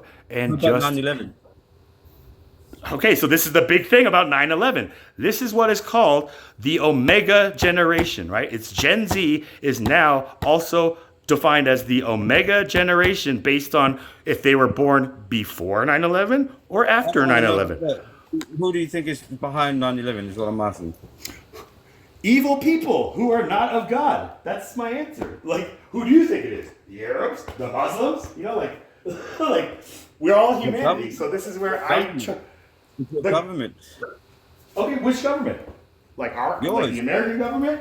Yeah, Yours. whatever it is. Like my definition stands for all those people. People who are dark and evil and not of God, right? So if you say yes, okay, fine, let's drop it. We are doing something. no. Wusa, right? Come on, Wusa. I was waiting for you to just tell me the Wusa, brother. But again, like this is the difficulty of just like seeing scientists just try to explain to like just the layman person, just like how. No, I don't believe in science, brother. Right. I mean, like. Is science. The man science that you are, but they are paid to give you the bullshit that you learned, right? Right. And I'm Okay, being so truthful. are you like speculating that I'm being paid as like an actor to kind of like misdirect all of you guys? Like, Chaplain. You doing it for free. yeah, exactly. So Yeah. it's just like that way. If I'm doing it for free, that would even make me a worse person, right? Like, so I 'Cause mean, look, that's wait, that. wait. That's So that laugh where I'm so just there like, is science, there is actual science, and then there is, what is the other one called? Pseudoscience? Pseudoscience? There is pseudoscience and then like science, but pseudoscience is just a field that just isn't kind of validated by the other All lies. established disciplines. Like Yep, ancient all alien lies. theory. Do you guys know ancient like astronaut theory, like ancient aliens, like that whole show where everything is just aliens? No, okay. Let's not. We'll get lost. Well, Michael, I'm already welcome, lost, so I can't really get Marcus. any. Michael, welcome. Bro, howdy. You guys ain't had a sleep yet. No, the Most High is pretty much Operating in all of us. Well, I slept King for an of- hour and a half, Michael. I slept listening to these guys speak. Maybe this is why everybody in class is just kind of like just lagging behind the teacher up here trying to. No, nobody's lagging. No, It's just like nobody's lagging. wake up. Like it's just like, hey, it is. I'm not like pointing shade. I'm just trying to have like No, that's what we're telling you. We're telling you wake Banter. up. Right. I'm telling you guys, I've been awake. Like I'm glad that you guys have woken up to whatever you think you were on snooze on, but I'm telling you, you guys are in like still like this dream state where like I don't know how to word it to just kind of explain to everyone what I see from my perspective, right? And everybody's telling me just like from my perspective, I'm completely wrong. Therefore, you're calling me a liar, just like anybody who says You never Jesus. saw it though. hey, I heard you guys ask a question. What is the truth? That was an awesome question. I had to think about it. I found it very hard to define what the truth is. Knowing. But I got one. I know one. It's like, if I serve one God, I am the truth. Because I have knowing. So then we can apply that to our surrounding. Right? If you have knowing in your field of vision, let's say, then that would be the truth. Right? If you- Well, if you have the truth, then I'm telling the truth. It means that you're serving one God. And then I am the truth and you are the truth. It's like that. It's like Okay. I don't see how there can be any other truth. So can I ask you, Michael? Well, like, you have to serve God, and then that can I the ask you a truth. question, Michael, on that like statement about your truth, if I may? Okay. Like when somebody comes up who just met you for the first time and just tells you they're Michael, but like the name you see is nothing like Michael, and your name is clearly Michael, and they tell you, "I'm Michael. You're not Michael. I'm Michael," and you're just like, "Why is what?" Then By I the say way- there's lesser truths. There's lesser truths, and you can, the word is a different thing. The word is the word, and with the word, you can say whatever you want. Right, yeah, right. Right. That's the power of the word. In the beginning was the word. It's the power of the word. Yep. Right. And And whether or not to be the truth or a lie. No, but the word was never meant for lies, right? Because the word was with God. So therefore, you're right. It was never meant for lies, but it can be used for lies, right? Like that's the thing. Yeah. Yeah. But what I'm trying to say is the word was pure until man got a hold of that word, right? And he started deceiving other men with those words that were supposed to be truth. Would you agree with that? I'm trying to like let that marinate in my conscious brain here as I like run the cogs on this one. But like this is where like I never knew like a word like I don't know like the big words that people use. The 3-syllable onomatopoeia or something like that. I don't know that word, but then like I knew of it. I just didn't know there was a word for that specific. No, not the word. The breath. Okay, so now the breath, right? Like The breath that you're breathing in is the truth, right? Because it's keeping you alive, right? That's the word. Okay, well, I mean, like, just the way that you're like, the breath that I'm taking in is keeping me alive, right? That is a truth claim. Like I can't deny that it is not air that's keeping me alive right now. Then like so, like in the language that you said, that makes sense. But I feel that you are intending that metaphorically in a broader, like philosophical context, right? Like, See what you're doing right now? You're making up a assumption of what I just said. I'm not making an assumption. I'm stating my observation, like in a Yes, which language is that, like not what I intended at all. But you went ahead and right. thought it yourself anyway, brought it into words, right?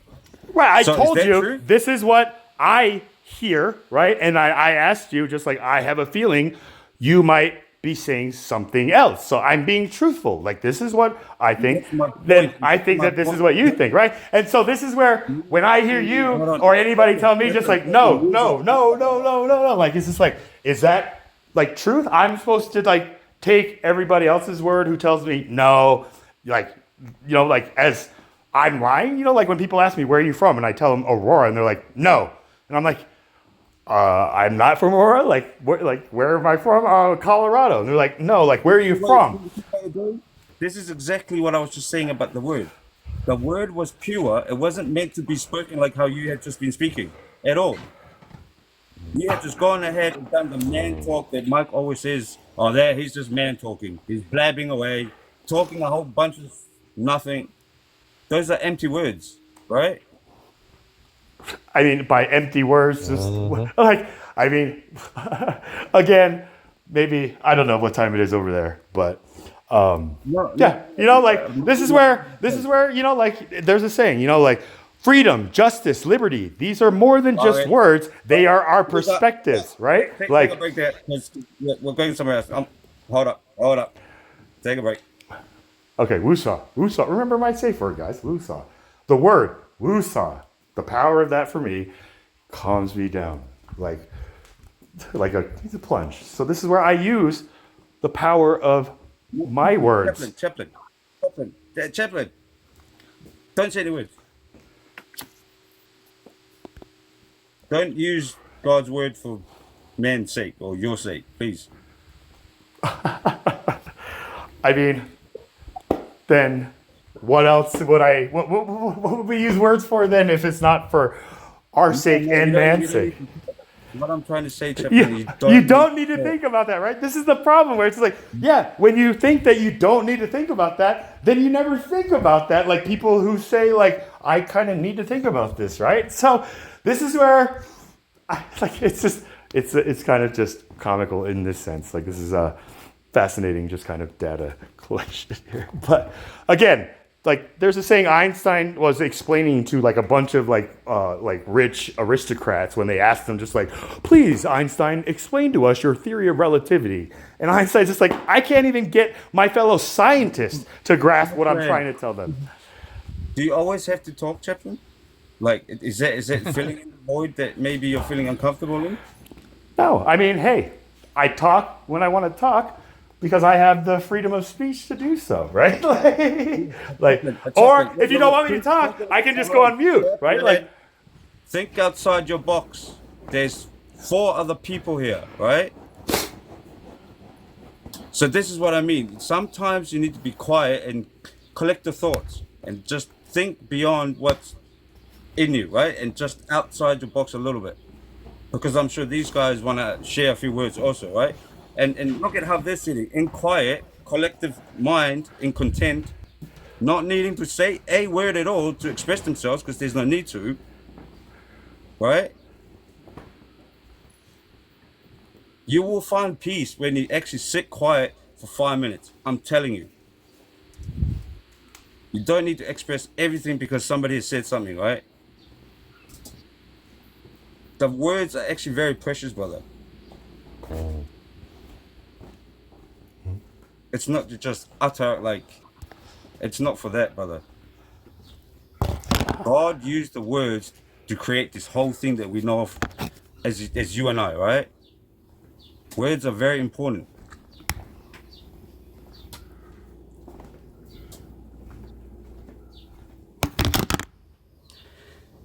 And I'll land on that. And I don't mean that in any bad way, shape or form, Chaplain. It's just something for you to think about. It's words, they mean something. Once it's uttered, it's out of your mouth. You cannot take it back.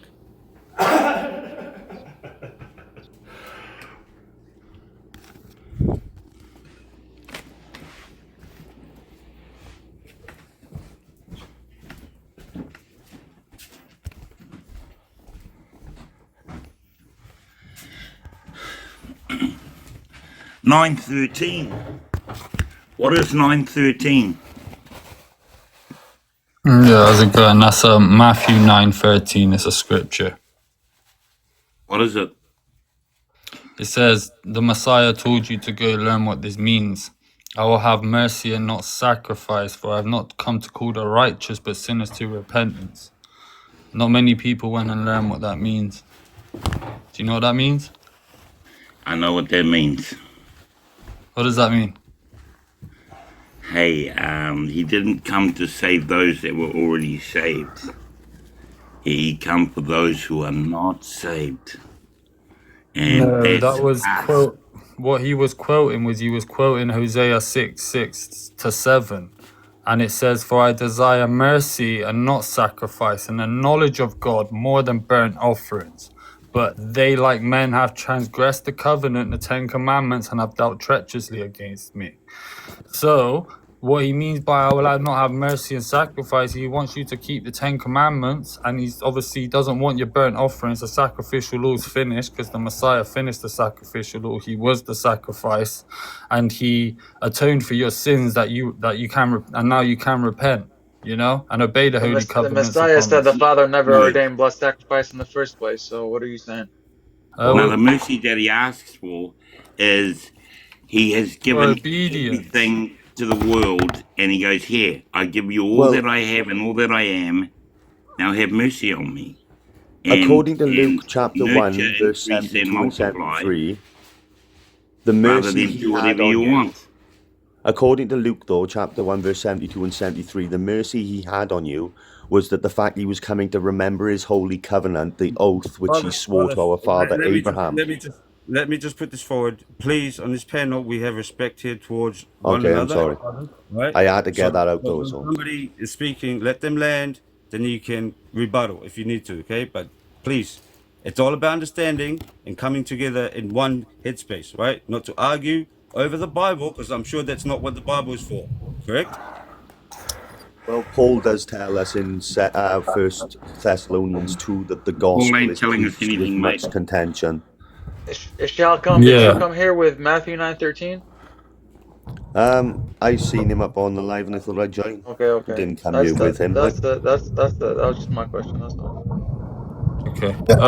Anyway, I'm gonna get back to obviously what he was saying about the mercy. The mercy is to keep the 10 commandments, as it shall come just said, like in Luke 1:72-73, is the mercy he promised to our fathers to remember his holy covenant, the oath that he swore unto Abraham, you know, and if you go read Psalms 105, it tells you the same covenant he gave to Abraham was the same covenant he gave to Isaac, and the same covenant he gave to Jacob for a law and Israel, and is an everlasting covenant unto 1,000 generations.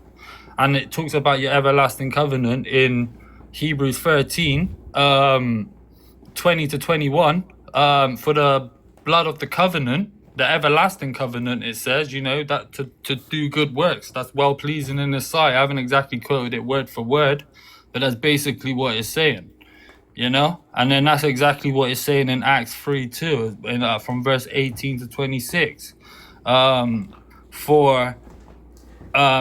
It was prophesied that Christ should suffer, and it has so been fulfilled. And it says, repent ye therefore and be converted, when the times of refreshing shall come from the presence of the Lord. Isaiah 28, yet this was the refreshing, yet they would not hear. You know, the refreshing of the holy covenant, to be grafted back in, because he only come for the lost house of the lost sheep of the house of Israel, because the 10 tribes were scattered. You know? The doctrine of Christ is the refreshing. Like, The word was upon them, precept upon precept, Line precept upon upon line, precept, here a line upon little, there line. a little, Right, yeah. that's the And refreshing. because they don't do that, they fall back and they're snared and taken. Right, by the For I who got a shall he tradition. question teach for just knowledge? God. I got a Now, question for just God. Jesus said, I am the resurrection and the life.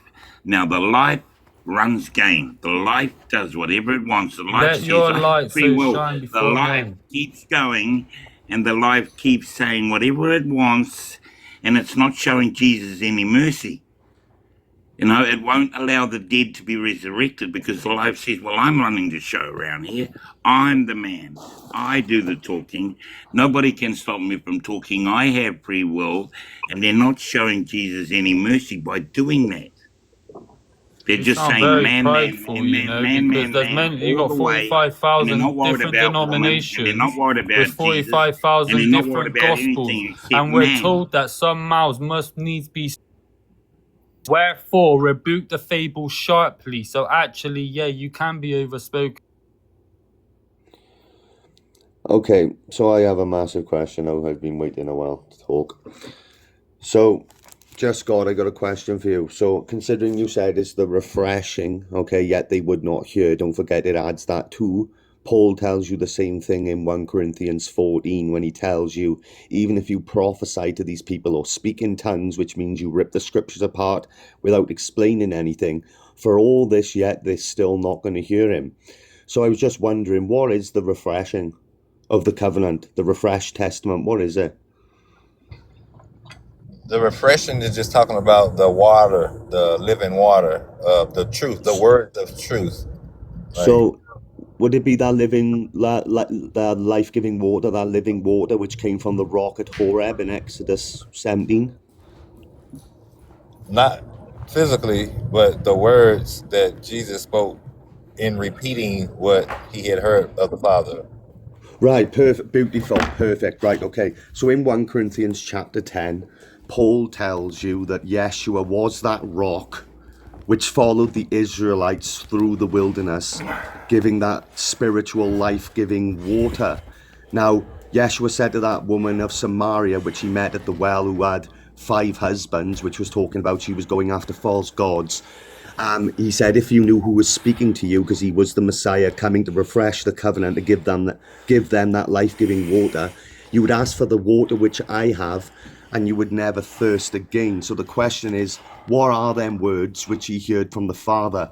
Let's go to Deuteronomy 18, because in John chapter 5, verse 46 and 47, Yeshua says, for had you believed Moses, you would have believed me, for he wrote of me.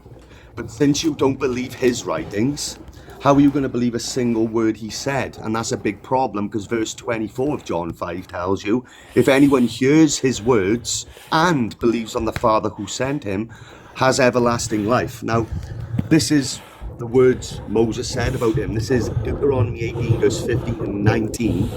And it says, actually, it also says... It's not just that either. It's not just that. Wait. I haven't finished. Let me just read verse 9 and 10 a minute, just to add 10 and 11 to get something across to you.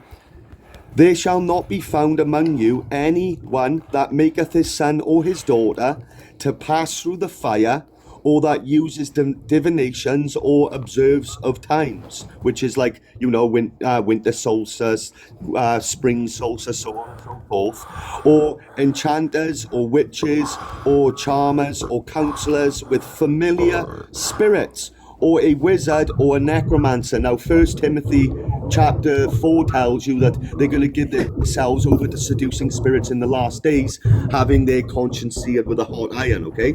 So this is Deuteronomy chapter 18, verse 15. Now it says, the Lord thy God will rise up unto thee a prophet, capital P, talking about the Messiah. The Lord thy God will rise up unto thee a prophet, capital P, talking about the Messiah, from the midst of thee, of thy brethren, like unto me, unto him you shall hearken. So that means listen and obey, according to all that thou desired of Jehovah your God in Horeb. You know that life-giving water that come from the rock, Exodus 17. In Horeb, in the day of the assembly, saying, let me not hear again the voice of Jehovah my God, neither let me see this great fire any more, that I am alive not. And Jehovah said unto me, They have well spoken that which they have spoken. I will rise them up a prophet from amongst their brethren, like unto thee, and I will put my words in his mouth, and he shall speak unto them all that I shall command him. And it shall come to pass that whosoever will not hearken unto my words which he speaks in my name, I will require it of him. So the question is, what was that they wanted to know at Horeb? Because that is them, that life-giving water, that refreshing water, which he was coming to give you, right? So let's go to Deuteronomy 5 to find out what that was. Verse 1 and 2. It says, And Moses called all of Israel and said unto them, Hear, O Israel, the statutes and judgments which I speak in your ear this day, that you may learn them and keep and do them. Jehovah our God made a covenant with us in Horeb. Oh, okay. So this is the covenant. This is the words he's coming to speak in the Father's name. And if anyone doesn't listen to them words, according to Peter in Acts chapter 3, verse 23, when he quotes Deuteronomy 18, the soul is going to be destroyed from among the people, and that's what required of it means. So, Right. So what are these words in Deuteronomy 5? So they root what they sow. Action, reaction, cause, and effect. They've been unalive since Jesus and before Jesus. And what you was that concept that you was talking about, can you also find it in Genesis? Because it's from Genesis. What are you talking about? The words, that water, that life. It's in Genesis. Yeah, I know that, bro. But whoa, I know it come from the tree, and I already know that. Okay, so what I'm saying to you is, so what are these life-giving water? What is these words? It's spiritual water, because Paul told you in 1 Corinthians chapter 10, it's spiritual, right? Right. Right. So now, by here, I'll cut the long story. Actually, I'm going to read it to you. Okay, this is verse 6.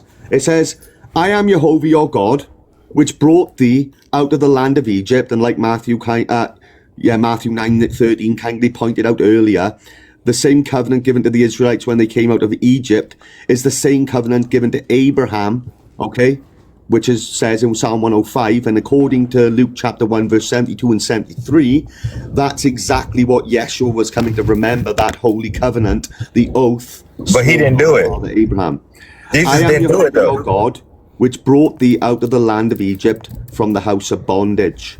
You shall have no other gods before me. So no calling your Christmas Jesus God, because that's having another God before him. You shall not make thee any graven image or any likeness of anything that is in heaven above, or that is in the earth beneath, like a Christmas tree that's in the earth beneath, or a crucifix, of capital punishment. All these are in the earth, or in the waters beneath the earth. You shall not bow down, which that word bow down means to worship, by the way. So every time you bow down under the Christmas tree, picking up your presents, you're worshipping it. Bow down thyself unto them, nor serve them, for I, Jehovah thy God, am a jealous God, visiting the iniquity of the fathers upon the children, unto the third and fourth generation of them that hate me. So what does that mean? Well, when you read Romans chapter 1, because they turn God into a man and do all this pagan traditions, now the world sin just gets worse and worse and worse and worse and worse, and that's why we're in the toilet bowl generation we're in now, which is the generation of God's wrath. Okay? Well, that happened after the curses of Adam and Eve. That happened directly after the curses. Say that again? That happened directly after the curses of Adam and Eve. What happened after the curses of Adam and Eve, sorry? The wrath of God. You joking, bro? What? So, no, I'm not. Yeah, no. Yeshua tells you in Matthew 24, the destruction that's coming upon the earth, men's hearts are going to melt and fail them for the destruction. Can you please tell me where great destruction that no one have ever seen from the beginning of creation all the way up until now has happened, please? Generations of graveyards. Whoa. No. Destruction. Where is the smoke? Wait there, where is the smoke? Where is the smoke of the United States going up forever and ever? Where is it? That's a parable, bro. Are you looking the one who sits a queen, the bride of Christ? In God we trust. In God we trust. Even though we break every single one of his commandments and do whatever the frickin' heck we want, right? Hey, go to Hebrews chapter 4, verse 8. What have Hebrews chapter 4 got to do with it?